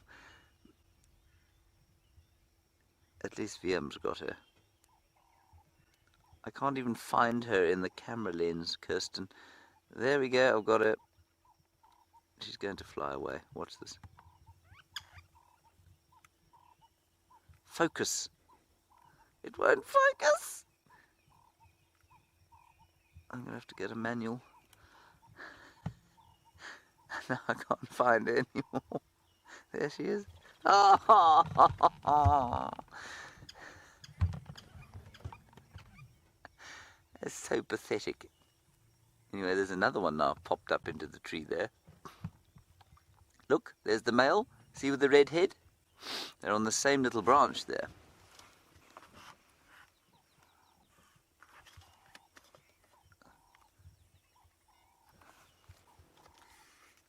That was an absolutely pathetic example of wildlife photography, everybody. VM and I have been discussing perhaps, upgrading cameras. And, well, given my standard of skills, I don't think that would be a justified cost at the moment.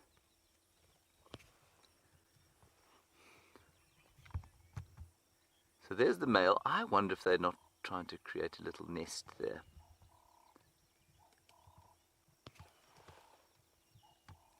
Where's the female gone? They'll all be starting to look for excavating nests.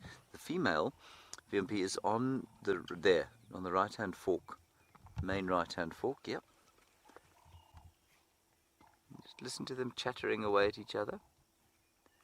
Now these chaps, unlike the lilac-breasted rollers which we saw going into a hole yesterday, which do not excavate their own holes, these chaps obviously are designed to excavate their own holes. There we go. And it's just gentle chattering to each other.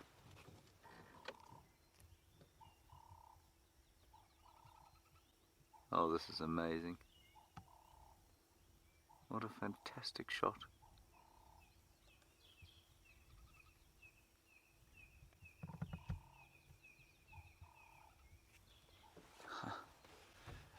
Might try another one, Vim. What are the chances? What do you give me? 5. 5 out of 10. 100. Okay, here we go.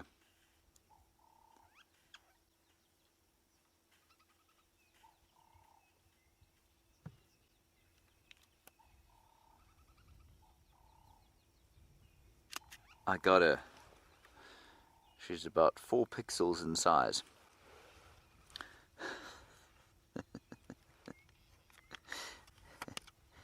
Hopeless, hopeless, hopeless. I cannot believe I missed her sitting 2 meters from me.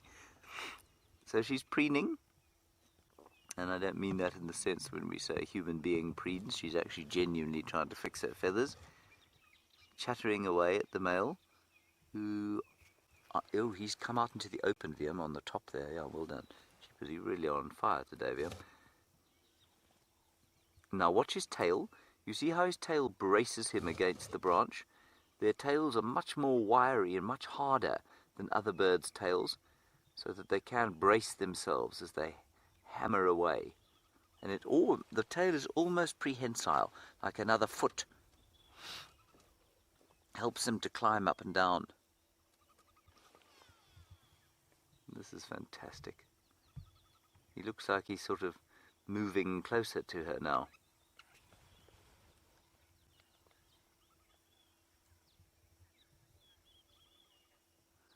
Tasha, you say that I always say that they have a lot of girlfriends and wives, but how many can they actually have at one time?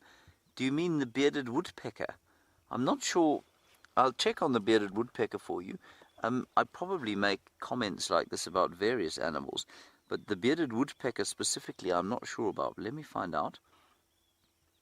look it up on this spectacular bird app of mine, which means that I don't actually have to remember anything, which is a good thing for you, everybody. Bearded woodpecker, breeding, monogamous, nests in holes, which we know, and sometimes parasitized by honey guides. So honey guides, if you don't know, everybody, are like cuckoos. Oh, look, just here again. I'm sure they're searching for a nesting site. So these chaps, Tasha, only one wife or husband each.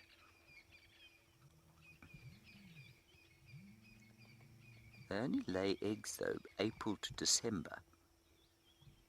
Oh, well, so, I mean, they could be laying now. They're totally, well, they're almost completely non-seasonal, but it does say May to August is a peak time for them to nest. This is unbelievable how close they are. I'd love to move out the way of this big, thick bush, everyone, but I think they'd fly off. Can you still see them okay, Viam? No. Or shall I try and move? They're so close. They're only about 4 meters away. Oh, they've flown off. Wasn't that a fantastic sighting? Gee whiz. Liam, would you like to see my picture? Let me show you my picture. I'll show you both pictures. I'll show you the first effort and then the second effort. Right, there's the... Can you see that? There we are. Very nice. That's the one I got. And thank you all for your screenshots. Oh, I did get one picture. She was looking away and not in focus. Right, good. Thank you, everybody, for all of your lovely screenshots, which will be unquestionably better than my photographs, even though I was sitting right next to the thing. Well done, Viam. Lucky I'm not on camera. Justin, really, I'm not sure. Viam is now falling about the place in the back of the car. He finds your question so utterly amusing. You say, do I have any good tips for you regarding wildlife photography? Justin, I'm not the right guy to ask. Brent, far more experienced, far more skillful. He's a good guy to ask. Scott was also excellent at it. Yeah, you know, from what I've read, I haven't applied any of this. From what I've read, it's largely about the composition of the photograph than the equipment, you know, far more than the equipment or the various settings and things. If you have an eye for framing, that's where the art of the whole thing comes. And I definitely don't have it in the same way Scott had that, for example, beautifully. But the other thing, I mean, Justin, if you're getting into wildlife photography, so I suppose if you're a novice like I am, then for me this little camera of mine is quite nice, because what it does, although it's slow, you know, it does make me even slower than I am normally, but what it does is that it's got this kind of digital representation of what you see when you are taking a photograph, which means that you can run it on full manual and see exactly before you've taken the photograph what it's going to look like. And I think that's been a really good way for me to learn the differences between taking photographs at different f-stops and different ISOs and different shutter speeds.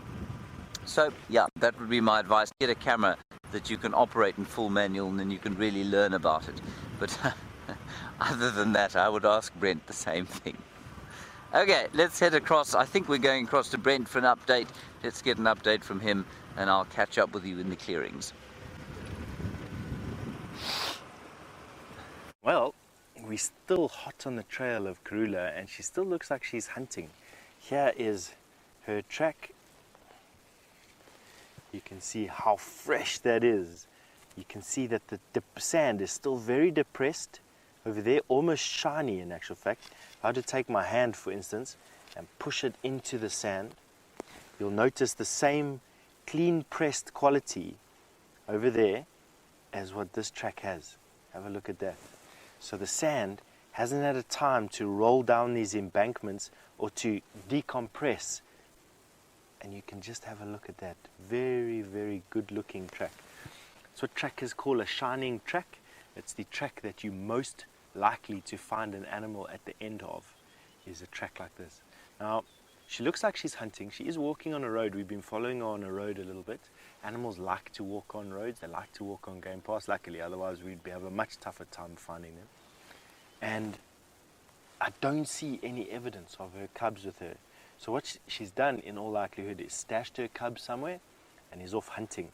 This would have most likely have been at some point in the last 4 hours or so. It takes about 4 hours for a track to start losing this particular type of crispness. And so she would have been here already around about 2 to 3 o'clock this morning, or as literally as little as 30 minutes ago. Quite tough to say. What we'd be looking for is tracks of birds over this. So that'll give me an idea of when. If birds are more likely to come across a track like this, then we know it was done pre-dawn. And if it's just insects over tracks, we know that it was done, or post-dawn at least. Then we know if it's just insects, it was pre-dawn.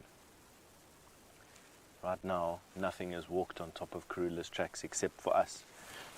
Nice. Right.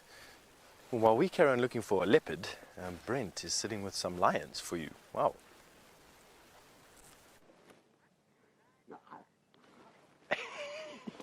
Look at that. Cheeky little cub. Sorry guys, I've just got to be on the game drive. We've just found them. There we go. These two little ones seem to be terrorizing the Birmingham boy. They're two Birmingham boys. We can only see one. And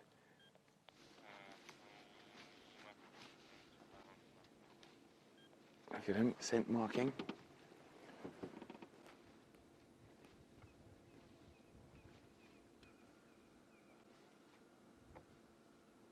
Sorry guys, there's a lot of noise in my ear, but I'm going to ignore it now. So we're with the whole Nkuhuma pride. So our general mission for the morning has been a success. It sounds like they have, well, I know they've killed a buffalo, and I walked in here, and we found them on foot. And it actually happened that Aubrey and I both found them at about the same time from a different direction. So they got a bit of a fright. They ran away from the buffalo kill, but I'm 100% sure they're going to move back to it shortly.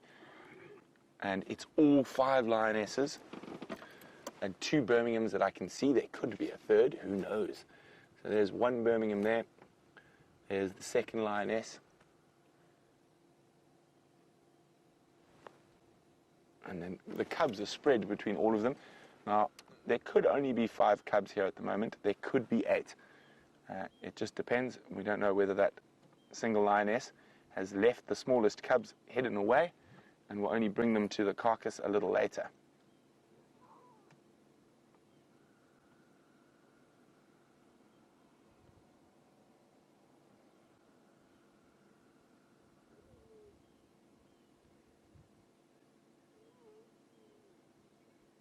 So I can see 1, 2, 3, 4 cubs. 5 cubs.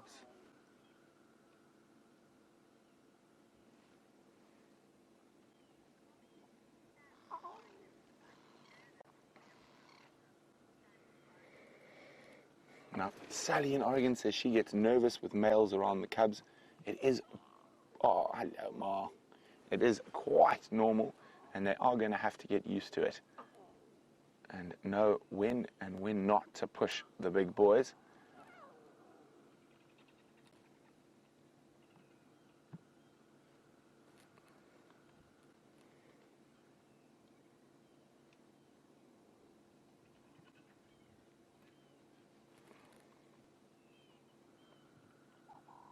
So you can hear the vultures in the trees around us.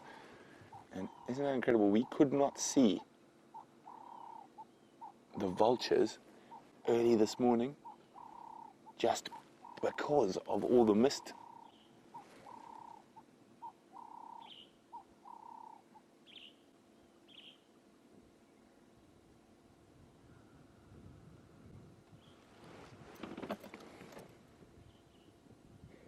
What's going on now? Come on, girls. Time to go back to your dinner.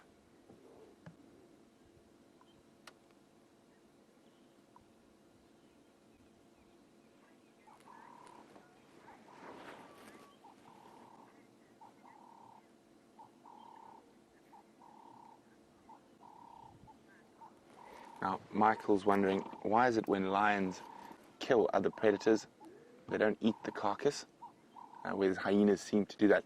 Well, it depends on how hungry they are. I'm pretty sure they don't taste too good, leopards and other lions and hyenas.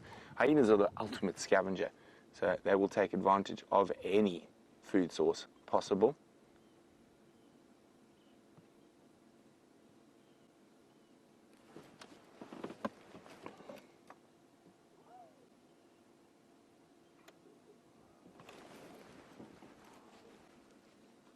Okay, there we go. Lioness is up, and she's going to start heading towards the carcass. I just need to let Aubrey, they're going to all start heading towards the carcass. Okay, so I'm going to try make my way through this very thick, very, very thick bush to try get to where Aubrey is with the buffalo kill. So I do apologize if there's lots of noise.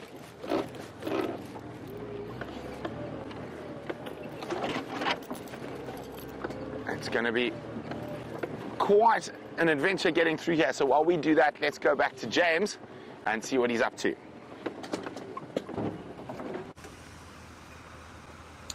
Well, that's a good turn up for the books, isn't it? The lions, brilliant stuff. Hopefully they'll start feeding on that carcass fairly soon, and then there will be great activity. We have arrived in the great plains of Cheetah, and hoping desperately to find something in these clearings, maybe Nkanyeni. We're going to go to the sort of last position where she was stalking yesterday, but maybe there will be some ostriches, and I will be able to attempt the great ostrich attracting dance that we did the other day. But things look fairly empty out here, don't you say, Viam?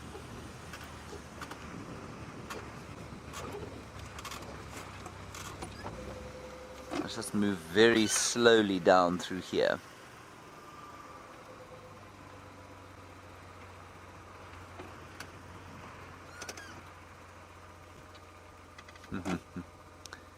Hello, Vincent in Ohio. I'm just going to look over there across to those clearings, and you see the far clearings there with that pile of sticks is there, Viam.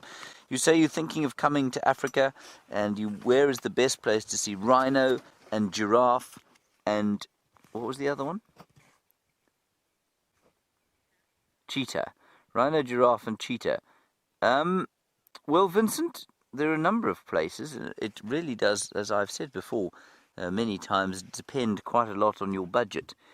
If you want to see rhino and giraffe and cheetah, well, rhino and giraffe you can see just about anywhere. Here in the Kruger, you can see them in some of the Natal parks down Mfolozi and Hluhluwe, for example. You can see them in some of the private reserves around what we call the Waterberg, which is up to the north of us. But if you want to see all three of those things and you want to see them in great profusion, I would say the best place to see them is a place called Pinda.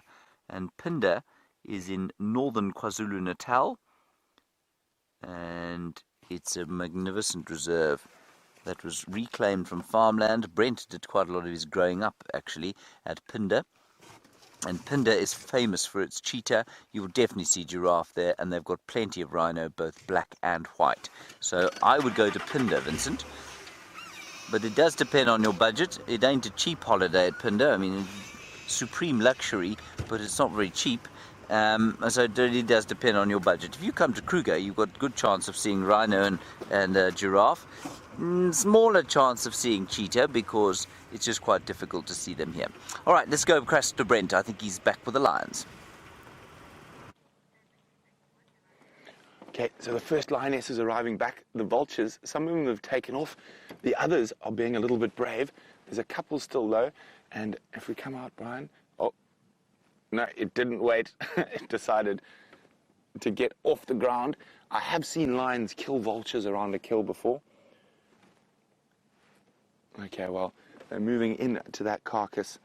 So it looks like they killed the buffalo. I think this might have been killed by the male and a single female yesterday, because the rest of the pride weren't around, and these vultures were here apparently yesterday on the sunset safari, but were seen right at the end of the safari. Okay, we'll just let her pass first.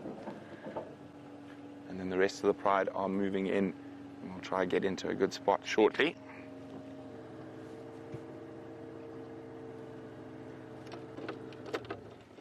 That's amber eyes.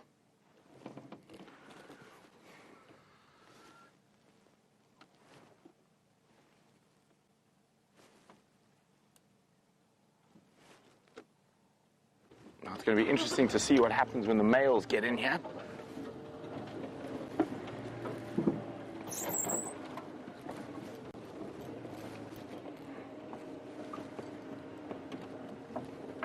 Looks like a big buffalo bull. Quite smelly. So, there we go. The other lions are going to come in from behind us. There we go. That's...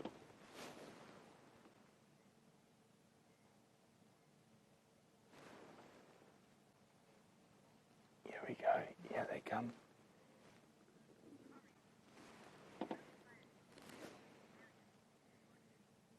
Jason says, cubs by a feeding male, very intense to watch. It is, but the male lions are generally more tolerant of cubs eating with them than they would be with, for example, one of the adult lionesses. And they might be a little bit nervous about feeding because there are two males that are still coming in behind us. And she's calling for the cubs. The first of the cubs is arriving.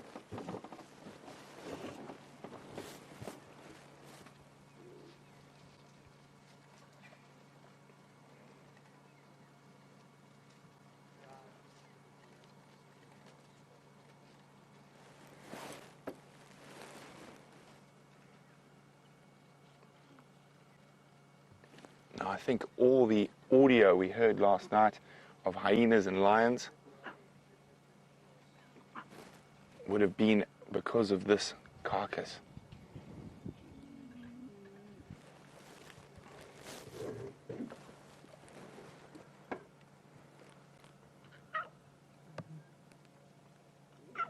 Now, unfortunately for us, the best spot happens to be directly downwind of this quite smelly buffalo.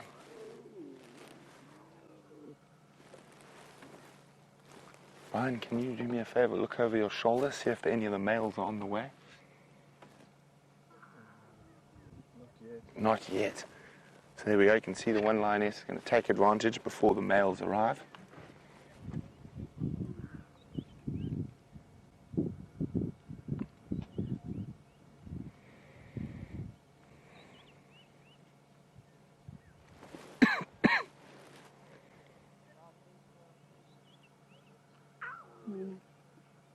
Listen to that.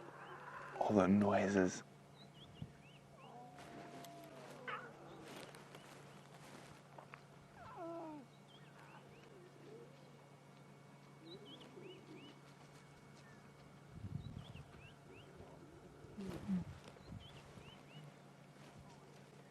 So I'm just keeping quiet and watching what's going on.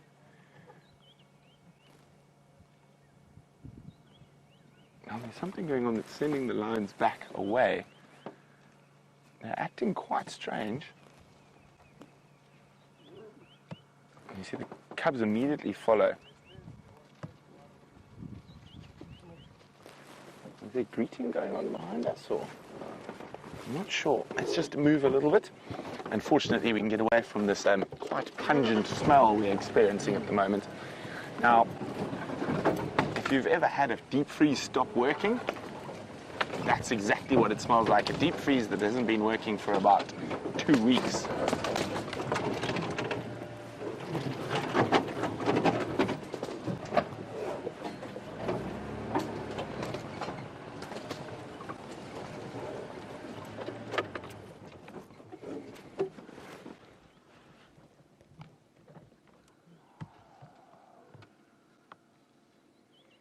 Now, the possibility of what could be happening is it could be that the 3 smallest cubs are not feeling as brave. There's probably been lots of hyenas not too far away from here.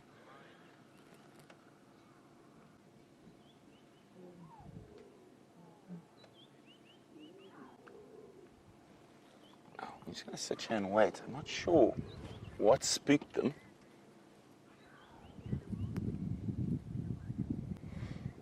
Now, Andrew's wondering, are there any animals that can kill a male lion? Yes, Andrew, another male lion. And if he's in fine form or in his prime of his life, it's generally going to be another male lion, elephant possibly, a buffalo, rhino, a hippo. There's one lioness still here. The others have moved back to where we first found them, where the males are. Now, I wonder if they've heard a male lion that we haven't heard. It might not be a Birmingham boy. And it's going to be very interesting to see how this plays out.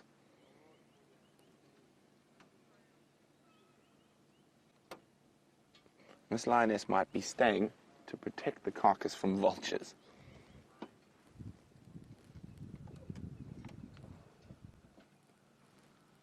There's lots of vultures around. Okay, she looks like she's heading back to the carcass, making sure no vultures even think about it.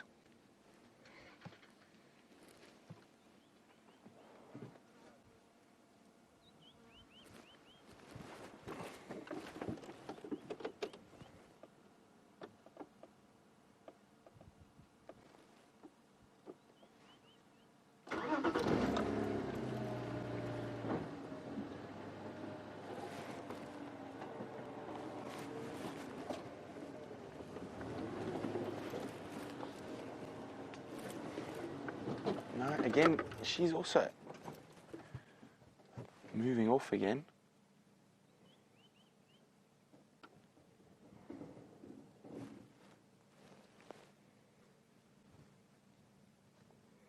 Now, is she going to move quite far off? Or is she going to lie down close by again to make sure the vultures don't come through?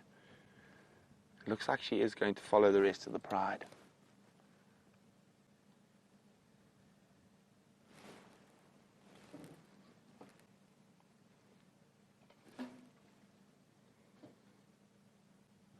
Okay, I think we're going to go see what's happening with the rest of the pride. And again, we're going to have to go through these very thick little monkey oranges, so it does make an incredible noise. And very interesting behavior we're seeing now. And I think it's too early to speculate what's going on. So I think we just need to watch for a little bit longer before we start making any assumptions about what's cracking.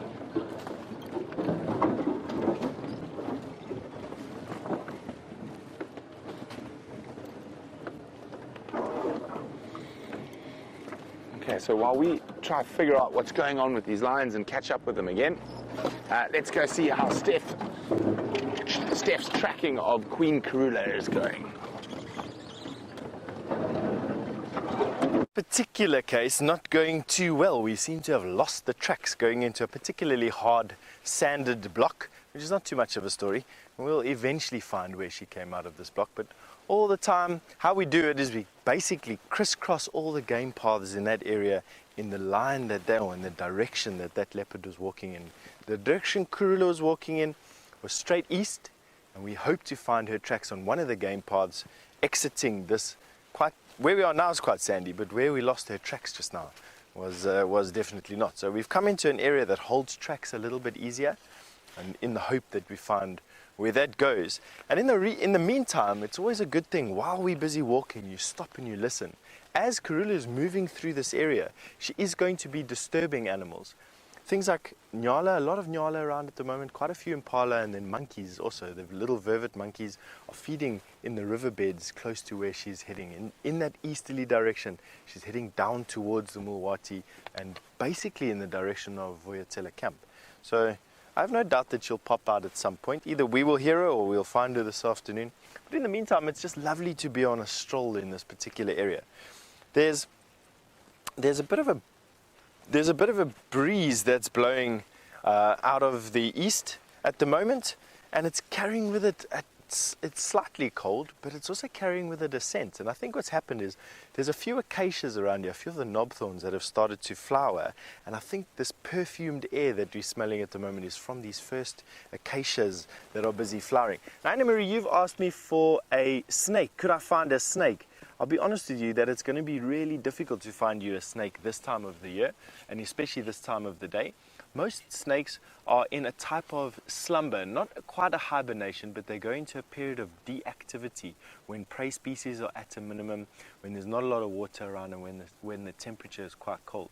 So apart from puff adder, which we do find in the middle of the day here, it's just a small window of opportunity to see snakes. Around about, I would say 11 to about 2 o'clock is the prime time window for snakes at the moment. So way too early for them. However, I'm not saying that we won't find them, and for you, I'll definitely keep my eyes open.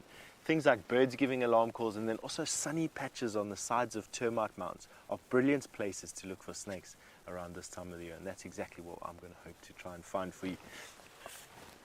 Right, let's move through here, Xander. See if we can get your aerial threaded through these trees.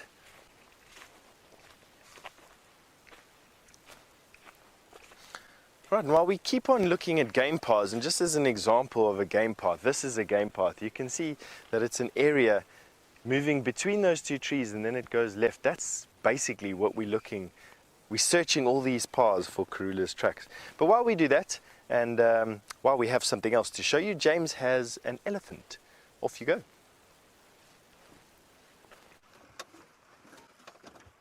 It's a fairly nervy herd of elephants here in Cheetah Plains, everybody. It's just come south from the pan.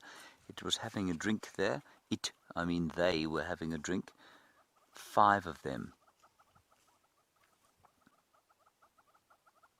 They just don't seem that relaxed, but as we stop the car, they're starting to slow down their movements. I think they're probably going to go and find some woodland to feed in. The matriarch up front there.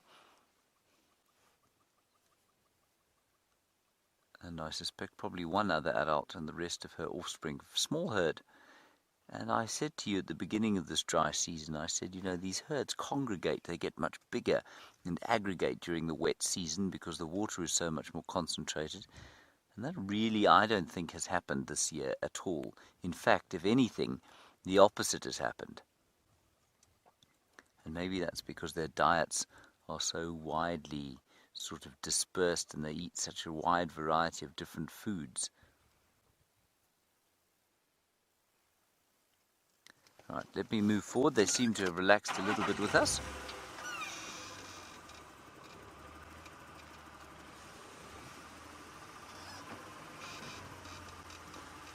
Hello, Andrew. I'm not sure I heard your question correctly, but you say, are there any animals that have no fear of danger? Is that correct?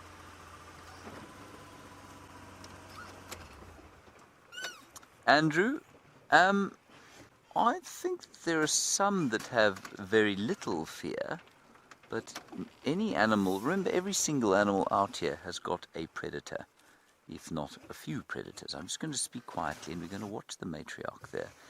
That's not the matriarch, obviously, that's a youngster. The matriarch is just to the right there, and she's the one that when we walked up, she lifted her front foot, and she was just a little bit nervous.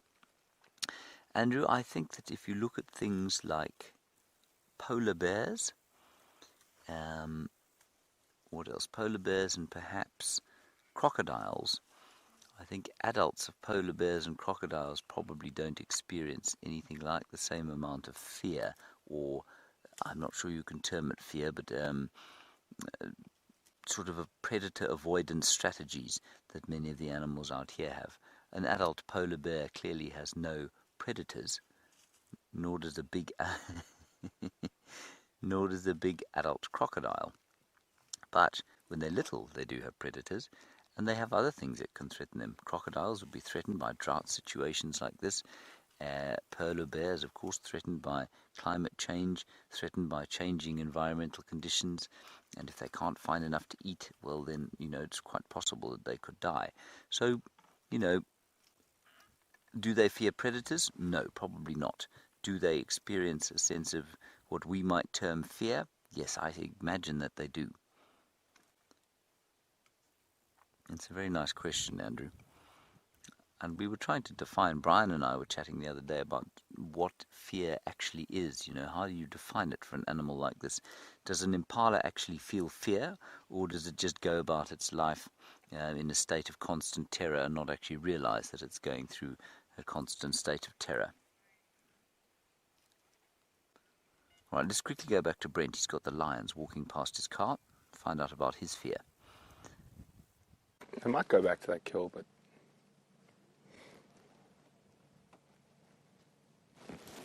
Oh dear. We are live. My earpiece was out. Sorry about that. I'm just discussing what they might do.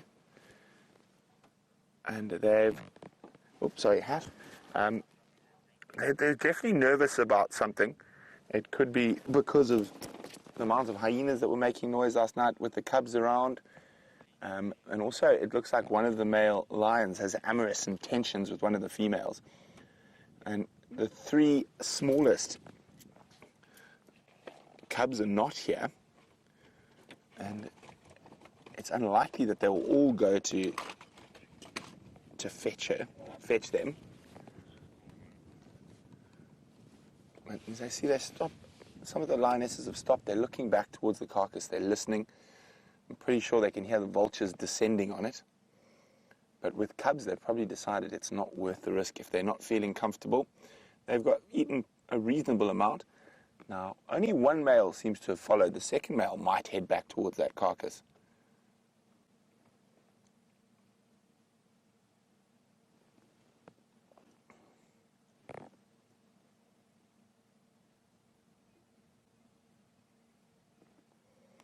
Now, I've got a suspicion that these ladies did not kill that buffalo. I think, if anything, one of the males did. And the reason I think that is because the smell of that buffalo is definitely not a kill from yesterday. I think that kill's been there for a day or two, and we must have just missed the vultures. Okay, let's just go forward a bit. I don't want to lose them, but I can see the male's got lazy in his following.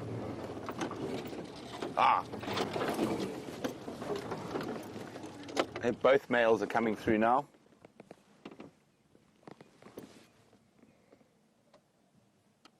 Now, one of the two lionesses that doesn't have cubs yet must be either in estrus or about to come into estrus for these two chaps to... Three!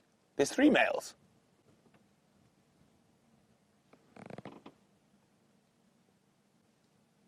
Oh, look at that. Coalition love.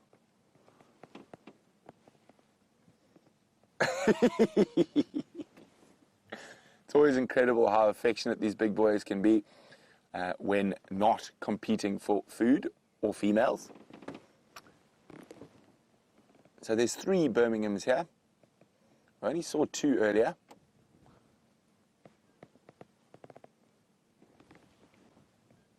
Hello, big boys.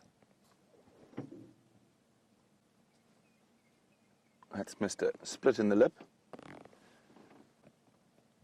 They are turning into magnificent animals as their coats or their manes get darker.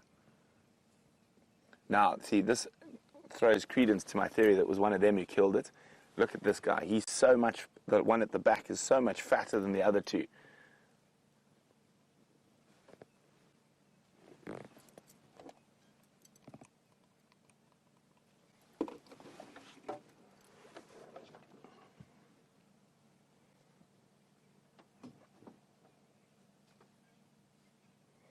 Smelling where one of the females urinated. So I'm pretty sure we're going to see a phlegm and grimace shortly. Oh, it's so nice to have 3 of them together.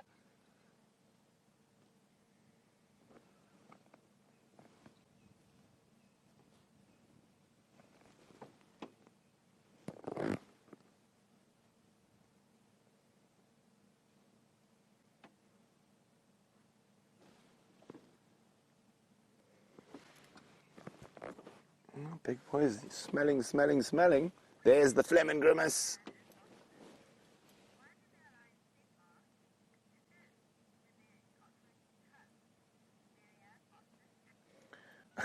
There we go. I think she's about 5 days from being ready to mate. No, I disagree. 4 days is what I say. So all 3 males smelling where one of the females urinated. So they're taking that scent over their Jacobson's organ, and that will pass on information like estrus cycles, all those type of things. I'm very, very interested in where she's where she's urinated.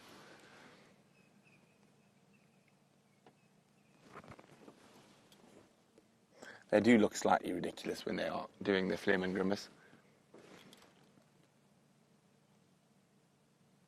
Now, the fact that 3 male lions have left that much meat on a buffalo really leads me to believe that one of those females is very close to being an estrus. Let's just move a little bit.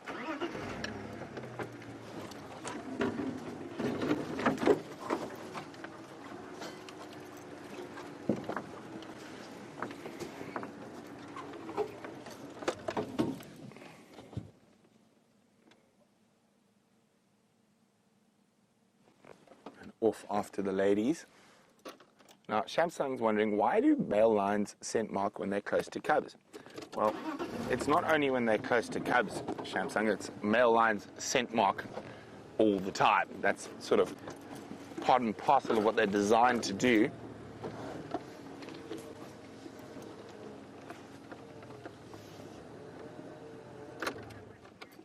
Sorry, it was Mary Ann's question.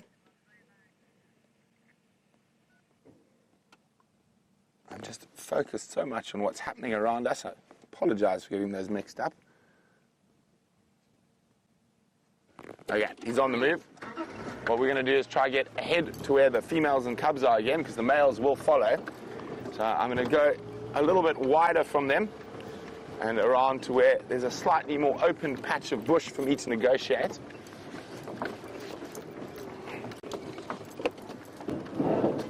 Aubrey.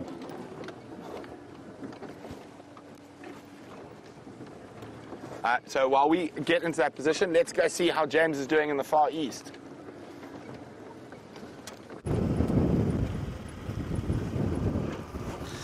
Everyone, we've left those elephants. We sat with her for a little while, and then we tried to move a little bit closer, and she kind of came bucketing out the bush towards us. So we moved off, and she followed us down the road for some time and made a bit of a noise. Very strange, so I just thought we'd move away and rather not harass her any further. But right from the very beginning, a lovely sighting of what I think is a bird we do not see here very often at all. It's a striped kingfisher, I think. You see it there? Or has it flown off?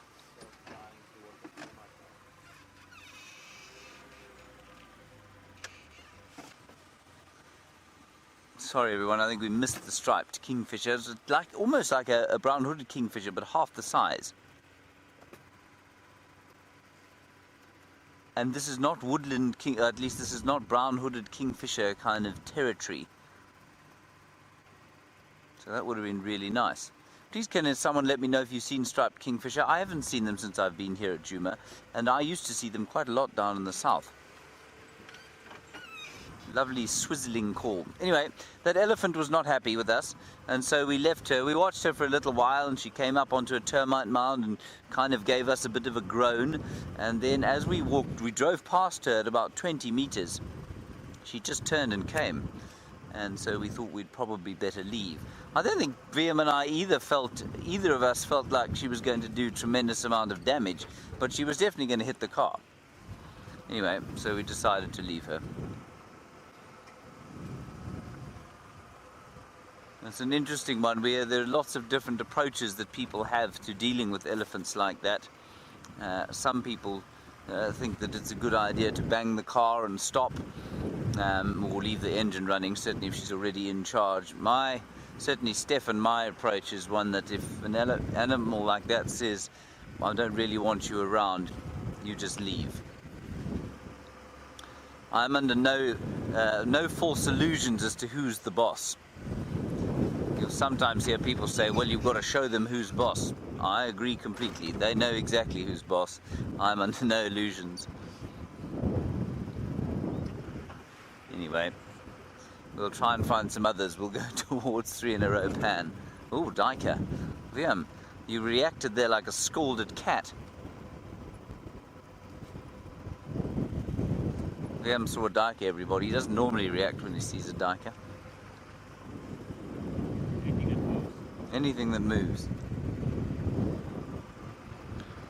Unless it's a kudu or a giraffe. Giraffe move.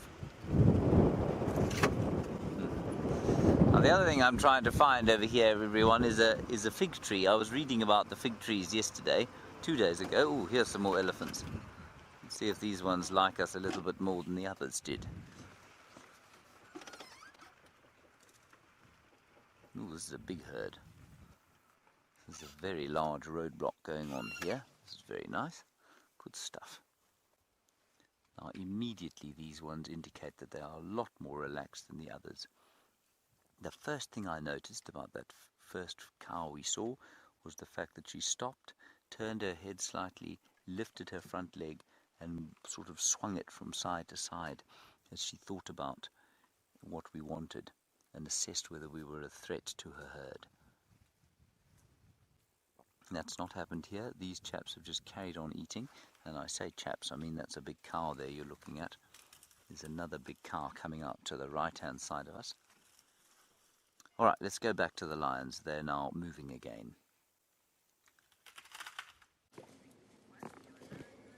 So the females and cubs have already gone into this river system. I can hear them, but I can't see them. And the one male is about to join them in the thickets there. We still do have 2 males out in front of us, but I think they're probably going to head that way shortly. Oh, they're going to be nice and lie down. I thought they were going to disappear into the river.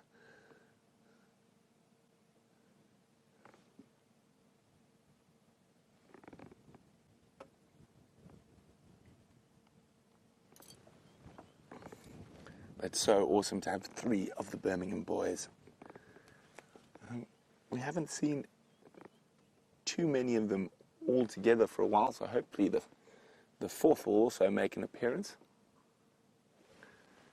I can hear the cubs. They're just in here.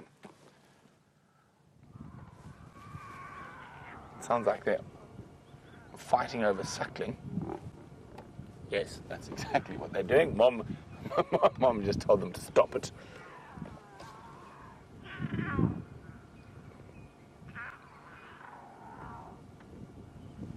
Can you see anything in there, Brian? No.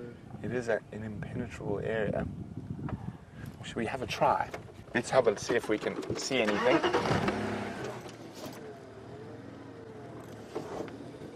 We can hear them, so they are close.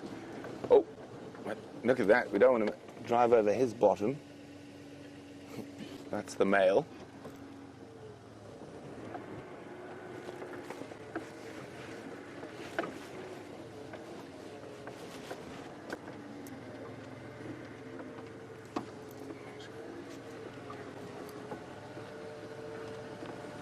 Oh, it looks like we might get a half chance.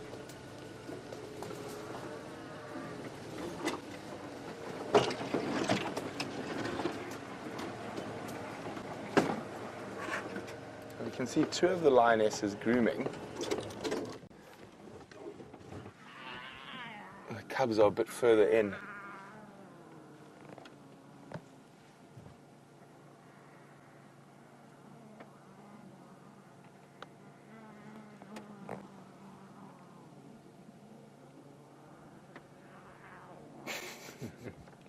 Noisy little critters. And, probably about 6 foot to our right is one of the Birmingham boys. But we're going to try see if we can maneuver through here. While we do that, let's go back to James and incredible elephants. That's shot. Liam doing some beautiful artwork there, everybody. Here these elephants are doing a bit of bush clearing, much more relaxed than the other chaps, and they are basically just feeding through this woodland, eating bark and rootstock. That's all they can find to eat. There's not much else for them to get at here. And quite a few of them, and 2 enormous cows. And I wonder if that's why they're not more relaxed than the other ones. It's entirely possible that because they're so big, they're that much more experienced, that much older, and so they've seen cars before. And as Vian pointed out to me, that other herd could easily have come out of the Kruger, which means they don't see vehicles nearly as much as these ones, especially not open-topped ones with 2 people in them and that very large aerial sticking out the back. So maybe that's why they were unhappy with us. This lot doesn't seem to care much at all about us. Interesting wind blowing today. Seems to be coming from the northeast. That is strange. That means it's coming up off the Indian Ocean. That's where the cyclone storms come from. You can just see it starting to pick up now.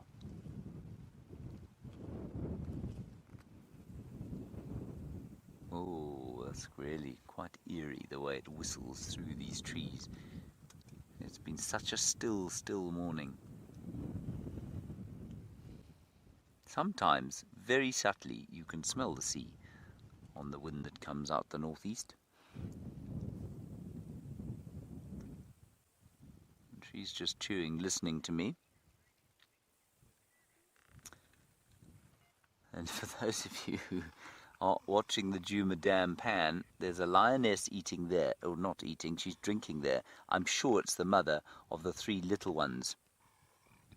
We didn't know where they were, and watch her carefully.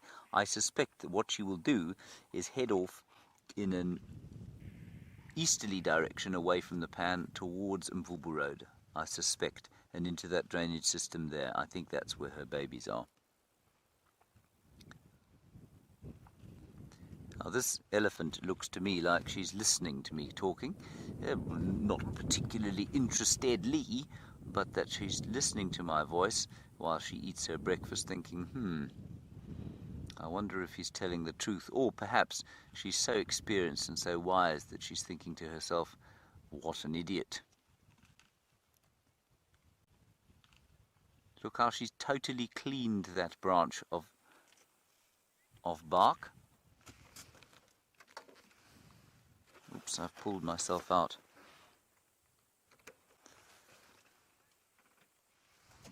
James Richard, I did pull myself out there, so I'm sorry, I don't know if I got your question correctly, but from what I could hear, you're wondering, given their longevity, do they get cataracts and other things like that, or diseases or maladies that might come with age in the same way that humans do? James, ooh, what's this? I think this tree's going to cop it. James, I don't think so, no. And I'll tell you why I don't think so. Look at this. Oh, wow. Oh, that's just a little piece of it. That's okay. Another delicious piece of bark to eat. She's trying to get it in her mouth so she can just pull it off. It's hard work being an elephant and finding enough to eat. James, as with the cancer discussion that we've had, and I'm sure you've heard us have, the diabetes one that we've had, I think you'll find that most of the diseases that affect human beings in old age are possibly not brought on by old age, but rather by lifestyle and what we eat. And yes, I imagine cataracts are possible in these wild animals. Remember, it would be unlikely that we'd see them because they'd die very quickly if they went blind. But I think it's much less likely than it is in domestic stock or in human beings, because these animals live in the environment that they have for millennia and millennia, and sometimes millions of years. They eat what they evolved to eat. They have a lifestyle that they have got used to for many, many thousands, and like I say, in some cases millions of years. Human beings, not so much. We live in big cities, we inhale horrible things, we eat absolute rubbish, and we take all sorts of supposedly disease-preventing medicines, and we live lives of high stress and very little exercise, and then we are deeply surprised when we get sick. And I think you'll find that most of the animals out here just don't suffer from those diseases because they don't live like that. Another good example is of domestic pets. You know, domestic pets get all sorts of cancers and horrible diseases, and I think that's got to do with what we feed them as well. I know that much of the most expensive dog foods you can buy, for example, have grains. No dog is evolved to eat grains.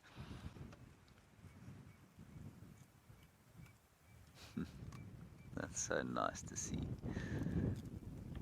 I don't want to move forward because she's having such a lovely breakfast and we've got such a lovely long lens on this car, so I don't think we need to move forward.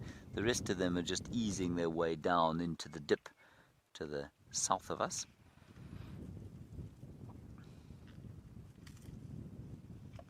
And you know, while we're looking at this elephant eating the bark and the cambium layer that she's been designed to eat, people out here in these wilderness areas, in these villages, the poverty-stricken people that live in the villages where, outside the reserve, many of them, they say that the human lifespan, has expanded.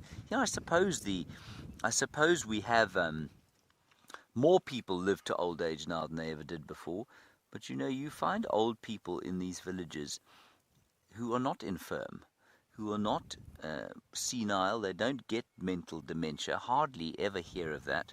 They don't get, yes, they do sometimes get cataracts, but they're just a lot more vital, than old people often in Western society, where I think our lifestyles have really taken a toll on our bodies. Whereas even if you're poor, there's quite a lot of relaxing and sitting around that goes on, and I think that makes a big difference to our ability to live to old age in good health.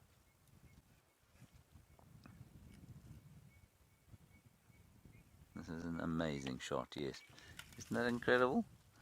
That poor tree must, every time the elephant takes another piece off, I'm sure it thinks to itself, I should be okay now. And then this very hungry elephant cow takes another piece off. See how important the tusks are and the trunk. And you can see how an elephant that does not have one or the other, or is missing a tusk, or we've seen a number of elephants recently that are missing trunks. You can see how it must affect them, but they adapt.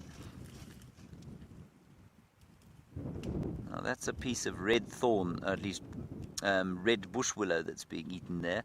The densest wood that we get here, which means it's the strongest wood that we get here. 1,230 kilograms per cubic meter.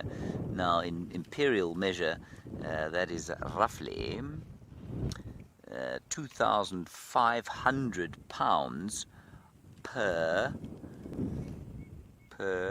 cubic. Per 3 cubic feet? Yeah, per 3 cubic feet. No, 9 cubic feet. Per 9 cubic feet. I don't know if that's how you measure density in the 18th century, but that's basically how it is in the imperial system. So it's massively hard, very difficult to break. And what I'd like to do, if we still have time, once this elephant moves off, I'll go off and I'll hang from a tree of the same.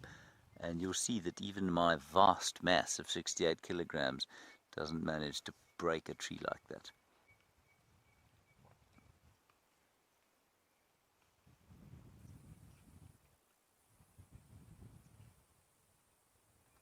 Shall we move a little bit closer?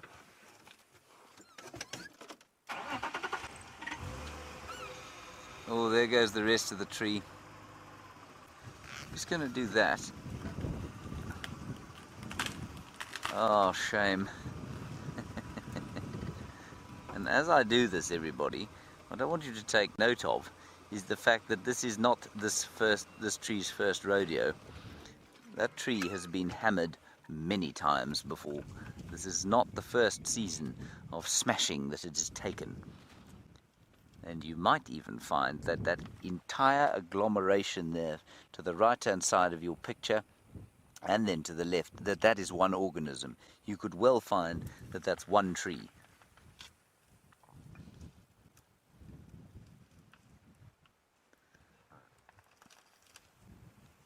Goodness. Isn't that amazing?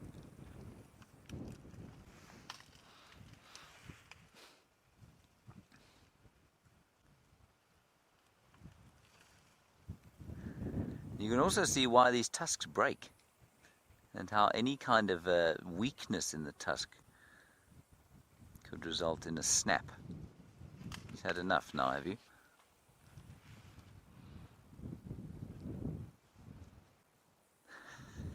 She's huge. She's a massive cow. I don't mean that in a derogatory way, madam.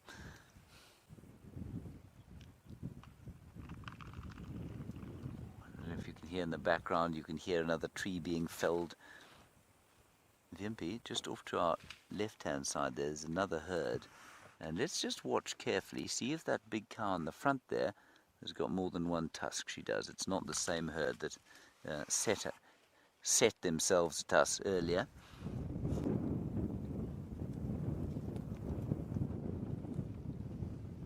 Now this cow in front of us is listening. She's listening to these ones. She's reacted to how they're moving. Right, well, as she moves off, let's head across to the lion cubs and see what's going on with them.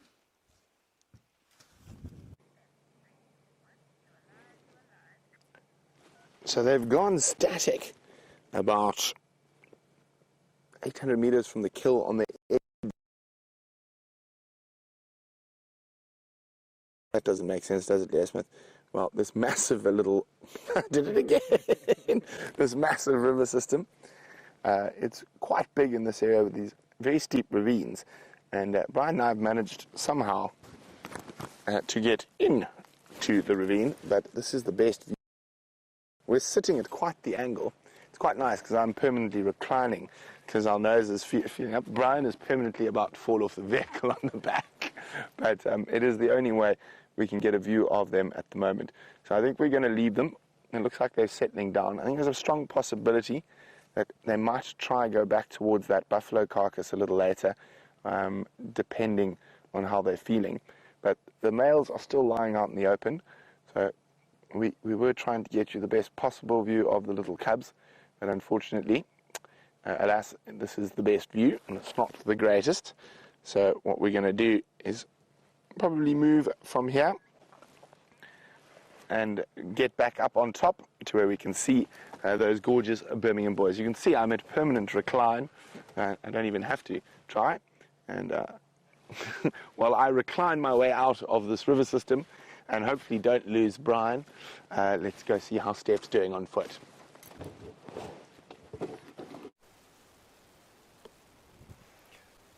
All right, we've got such a nice story developing with these leopard tracks. It's actually quite interesting. Is that where we first found Karula's tracks at Treehouse Dam this morning, she walked a little bit of a circle and then she walked through a drainage line, changed direction almost 180 degrees. She's now walking parallel to the path that she came in on. She's now walking parallel through the bush, but she's joined a male's tracks. So what's happened is Karula's come to Treehouse Dam, and a male leopard has also been to Treehouse Dam. But the male leopard was walking in the direction of Karula's cubs. She was walking away from another direction. What's happened now is she's changed her mind, and they are now walking parallel, and tracks are the same age as one another. Male leopard and Karula. Karula's cubs are on this side of me here, somewhere in the block here. She is, in my mind, blocking this male from walking in the direction he wanted to walk in. Their tracks are parallel to one another. He has come and marked on this particular tree, and I want to show you where his tracks were. He lay down here, just on the other side of this bush. Let me show you where his tracks come in. That piece of depressed sand is where a male leopard has lain down. I want to show you where his tracks come into this area and then go out. This is where he lay. Now to find you a nice track, here we go. This is his track here. You can see the toes and the sand there. Now the wind has picked up in the last sort of 20 minutes, so it doesn't look as fresh as what it was looking literally 10 or 15 minutes ago. But these leopard tracks are the same tracks from at the same time that Karula sent them. And here he walked here, there's his next track, here's his next track here, here's his next track here, and then he lay down here to groom himself. There's also a hyena here. I thought that him and a hyena may have had a bit of a scrap with one another, but it just looks like he lay down. And then he came here. Here's where he left again. Have a look at what we're looking at. That's literally a fresh male leopard track, all this area here. And then from here, he walked to that tree. And let me show you. Come with for this little piece of the journey. Step, step, step, step. Here can confirm his track again. There's his track there. 1, 2, 3 toes that I can see and some of the pad. And then here he went. Here he went. There's another track there. And then he walked right up to this tree. Here's a track here, the back of his pad. There's a toe. 1 toe, 2 toe, 3 toes. And there's one piece of his pad. And then he walked here. And if you look up, the trick with leopards is to always look up and almost to get down to their head level and look up. And if I take a vector of where he's going to go, I expect him to be heading towards that marula tree over there for another dab of scent marking. So let's go and have a look there for his tracks. Hopefully I can at the same time show you Karula's tracks here. Her tracks are just on a game path here somewhere. Let's see if I can find them for you here.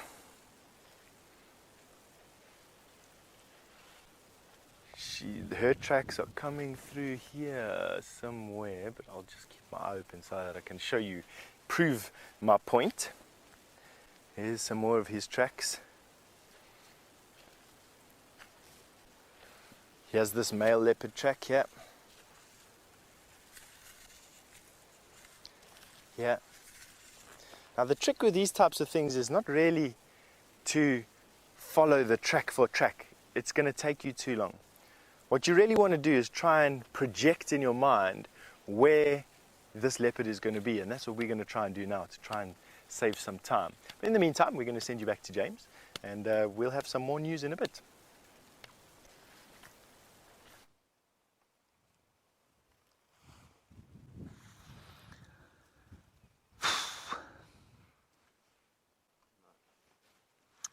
Hello everybody. VM likes to surprise you. So I'm here on this tree. It is 2 organisms, there are 2 different species of tree here, but I'm sitting on the piece of tree that she broke with her trunk, and I still can't break it any further because she is so strong and I am not. Amazing. Right, so this is the red bush willow. Now I've got VM, who is always hungry. Well, not as hungry as Connor, but somewhat hungry. I got him some chips. You can see I've presented them beautifully. I have carved them with my knife from the tree, and that is what the elephant has been eating. VM, here you are. Is that delicious? Fruity. It's fruity, is it? No, but not in taste and texture. And in taste? Tastes like sawdust. Not very nice, is it? It's actually amazingly bitter. Ugh. Yeah, not as good as the acacia. Right. Then this one here is a roundleaf teak, and that one there is a common false thorn or Albizia harvii, and you can see all of them here have been taken out over the years by many elephants coming past, doing exactly what we saw that cow doing there. And then the other thing that VM pointed out to us, or that I picked up, was this is the stick that we saw her eating, but if you look around it you can see that there is elephant saliva on this stick. But I might take this home and try and turn it into something of a walking stick for me. We'll see. We'll let it dry first, I think, before I do too much with it. We'll let VM sit in the back with it. There you are, VM. I'll wash my hands before I have my breakfast. In not too long. Right, we're going to go just past 3 in a row pan, and then we'll press on to see what is on for breakfast. But let's see if there aren't maybe 1 or 2 creatures having a drink at 3 in a row. I found very little having a drink at Cheetah Plains lately, and I don't know why that is. I think maybe there are a couple of other lodges around the place that are pumping water as well, which means that the animals are not sort of driven towards 3 in a row pan quite as readily as they have been in the past. It's just around the corner here. And these elephants, I think they've probably been drinking there and they've gone sort of wandering down towards the south. It's getting a bit windy, Viam.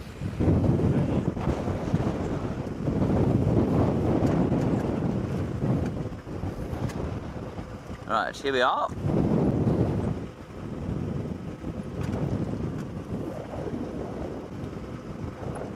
And both Brent and I keep saying maybe quarantine male leopard will be here in his favourite marula tree or on his favourite termite mound. I've yet to see him here. I think Brent's seen him here a few times.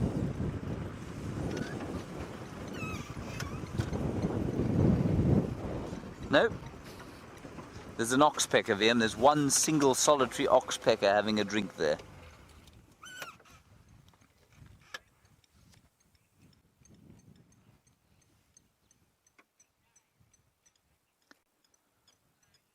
Marilee, you're wondering about terrapins and how they survive the dry seasons. Do they get through the dry season? Do they manage to sort of survive in the water, or do they die and then are they replaced by other terrapins? Marilee, I think what you'll find is that most of them go into a state of estivation. Estivation is a state that they go into during the wet, at least during the dry. And I'll tell you why I'm losing concentration slightly. Just look over there, Vimpy. There's a dove sitting on the ground. Now, doves do not nest on the ground. What that dove is sitting on, I can't imagine. He's just behind. There he is. Marilee, I will get back to you. I just don't. That's very odd behaviour to me. There's nothing there, is there, Viam? There's no eggies. No.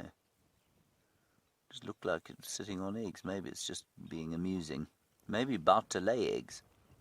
Anyway, Marilee, they go into estivation, which means they'll find a piece of mud, or they'll go into a termite mound or something like that, and they'll shut down the physiology, basically, the metabolism, and they go into a sort of temporary state of hibernation, if you like. But they are not dead after one season in the water, no. I mean, I think if the dry lasts for long enough, I think you'll find that many of them, especially the little ones, will definitely die. But they're designed to last many, many years. You know, a lot of the chelonids, is what we call them, the tortoises, the terrapins, the turtles, and the...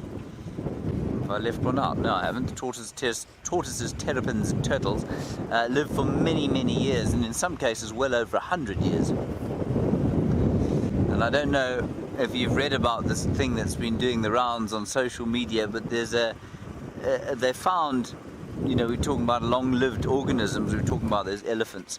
They found a shark in Greenland, the Greenland shark, that apparently is 400 years old. That is quite astounding. 400 years old, 150 before its first mating, 150 before it was sexually mature. Absolutely boggles the mind. 400 years ago was the year 1616. That was before European settlement of this country. And, well, I mean, it's just a very long time ago. Let's head back across to Brent. He's got some more cats for you.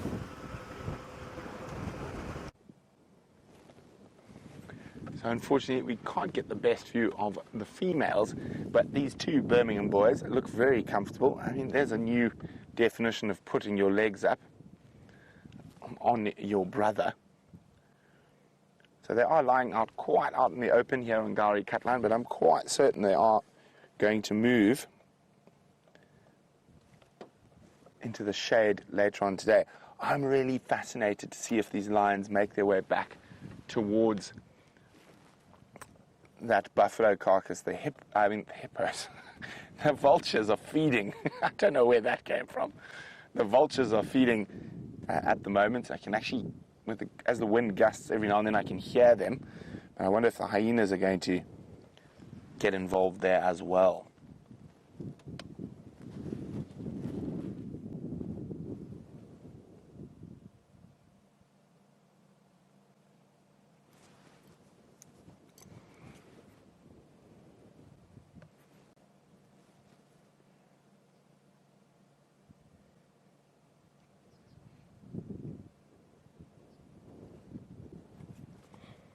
Now, Paige in Tennessee is wondering, why have Amber Eyes and the youngest lioness not fallen pregnant yet? They've mated with the Birmingham several times. Well, it's not a surefire thing every time lions mate that they become pregnant. That's why they mate so frequently, to try and ensure conception. But sometimes it can take multiple times before their females become pregnant. Oh. So I think this is the male that killed the buffalo. He's much fatter than all the others. And just the smell of that carcass makes me think it's been there for longer than a night. So it might have been there for 2 nights. I'm just trying to think. No, we didn't come into this area yesterday on sunrise or sunset safari. I know on Sunrise Safari we were on Buffelshoek Waterhole with the 4 Nkuhuma ladies and the 5 cubs. And then James, I think, was on Arathusa, yes. And then on the Sunset Safari, James was back with the Nkuhumas and cubs, and we were down with Nkanyeni on Cheetah Plain. So we just didn't happen to move into this area yesterday, which is a pity, but we can't really complain with the fantastic sightings we've been having.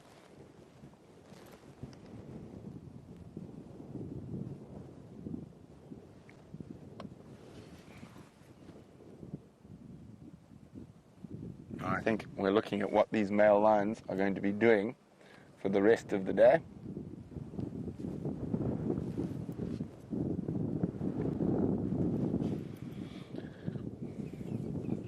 Now, Ellen in Arkansas is wondering which determines which male lion gets to mate first, or will all 3 mate?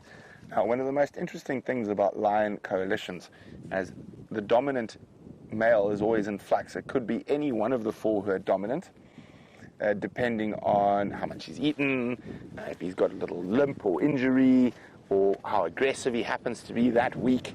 But normally you'll probably find she will mate with all 3 over a period of time. But the lion who's dominant at the moment will get first dibs, so to speak. And I think that's the male that is lying up much closer to the rest of the pride.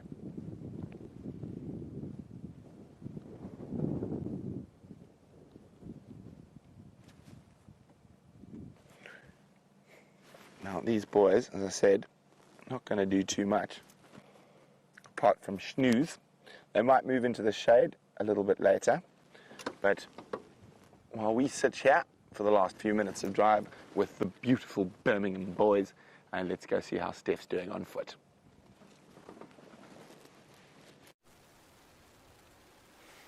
All right, now we've probably walked around about 200 yards or so following their male and female leopard track. Just to prove that we're still on the tracks, here's the male leopard tracks here. That's, I don't know what male this is, but it's a full-grown male. And then I can take you back and show you where the last tracks of this female was, and that was here close to this termite mound. Let me show you quickly what we can. Her tracks come here. Here we go. Here's a back pad from this female.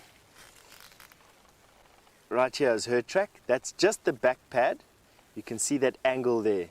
So male tracks, she's still trying to keep this male away from the babies, pushing the male away from the babies. We think her babies are somewhere here, Karula's babies. She's keeping this male leopard away from her babies, or away from walking towards her babies. Quite a common thing for leopard to do.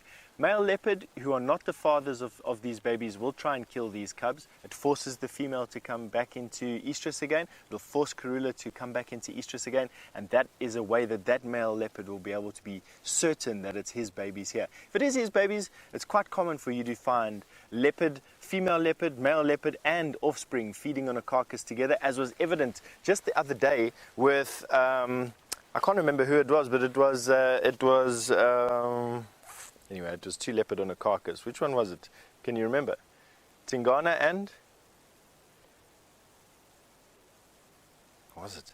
It was Tingana and I can't really remember. But anyway, don't worry. There was a male and two male cubs feeding on a kill together.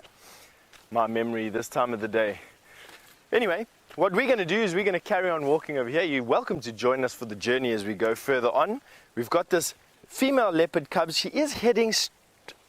The male leopard is now heading straight in this direction, which is straight south. We've got a boundary that's probably around about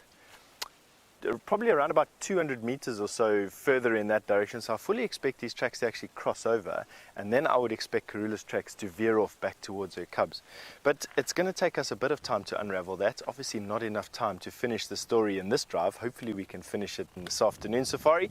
And so from myself, Steph, and from Xander and Herbert, we just want to say thank you very, very much for joining us on this morning's Sunrise Bushwalk, and we'll catch you again soon wherever you are in the world. Goodbye and have a nice day.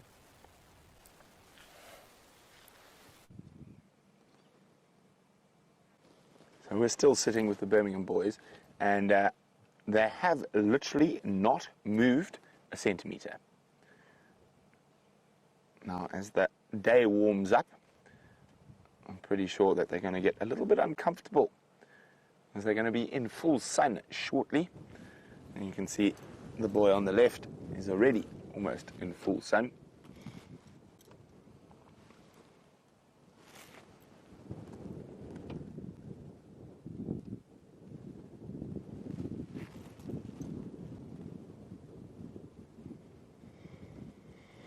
Now, Angel's wondering how long after this kill before they hunt again. I think they might even go back to that kill, but one must remember, Angel, that these incredible predators are opportunists. So if a buffalo happened to wander up to this area, in 10 minutes they would hunt.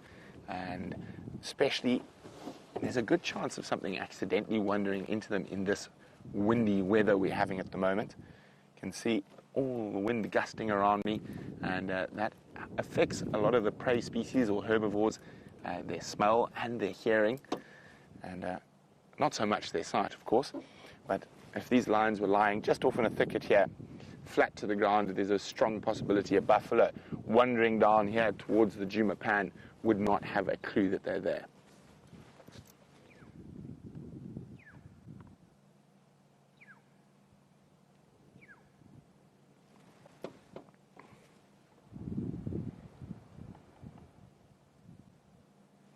Now, that one lioness who was drinking at the Djuma Pan, we did get a glimpse of her. She's come back and joined the rest of the pride in these thick. Oh, sorry, in those thickets. I was pointing and not watching my monitor. Naughty Brent. In these thickets down here where we were in just now, where we could just make out some of the lions and cubs, but it is very, very thick in there. But I think we're going to leave these Birmingham boys to their snooze, and maybe head down towards the Djuma waterhole. Maybe there's some zebra or other creatures around. Bye, guys.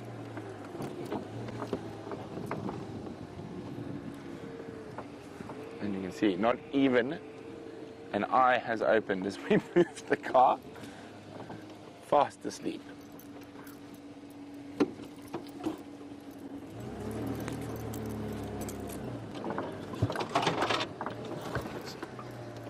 Rest of the pride right in this little ravine here.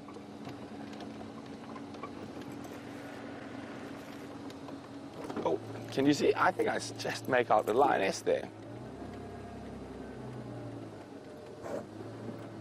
See what I'm looking at, Brian? Yes. Yeah. So I mean, can't you guys see the lion? I mean, it's right there. I'm only joking. You can just make out a lioness behind that bush. But it's so very, very thick in there. Well, hopefully they'll be out in the open on the sunset safari. And at least the killer bees mission for the morning was completed. We were looking for the Nkuhumas and cubs, and we succeeded. Actually, you know what? We might be able to get a view from here of the cubs. Let's try.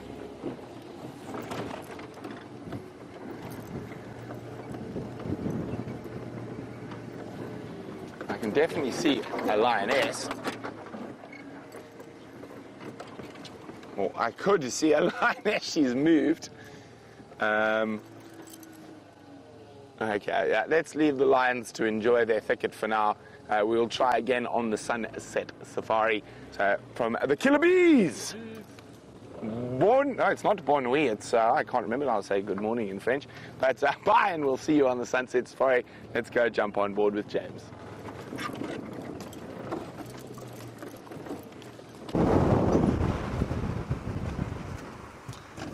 We are back at Nkuhuma, everybody. I was just slamming on the anchors there, hoping that we wouldn't lose any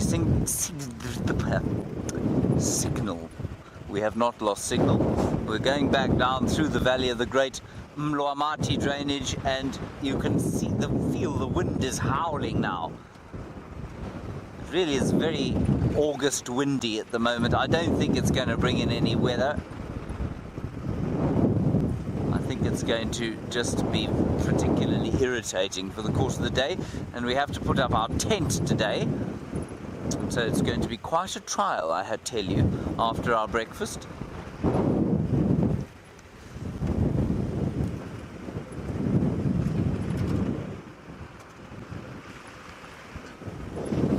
Hello, Sarah. You're in Cape Town. You say, when are we going to have our next fireside chat? And I'm going to ask the director in the director's seat who just asked me that question to tell me the answer.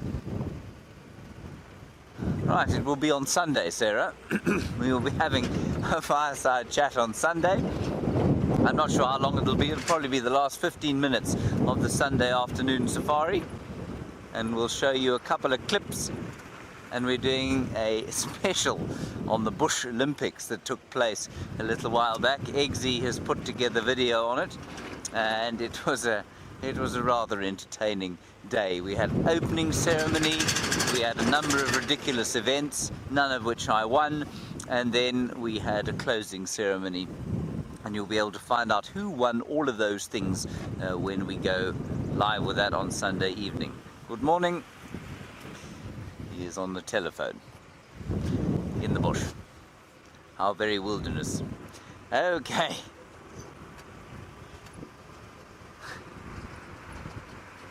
I'm just going to stop here briefly because the wind is mercifully absent down in the valley here. Okay, here we go. I feel like I'm at the seaside at the moment.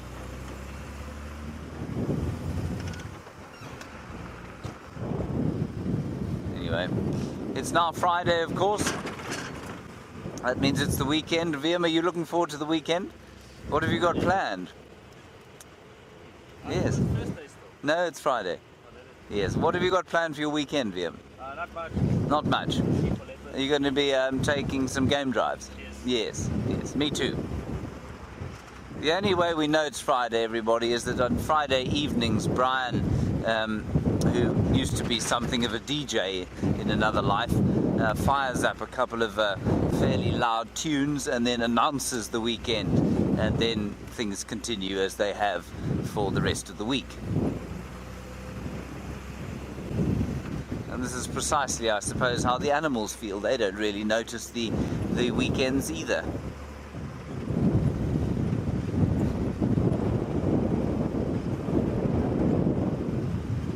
Tata, you want to know if I've ever done animal impressions on the radio? No, I haven't ever done animal impressions on the radio. You've got to be careful of that, Tasha, because people get very upset if you mess around on the radio. One uses the humour on the radio very sparingly indeed. Okay, we're turning on to Juma, and then we'll say goodbye to you until the afternoon.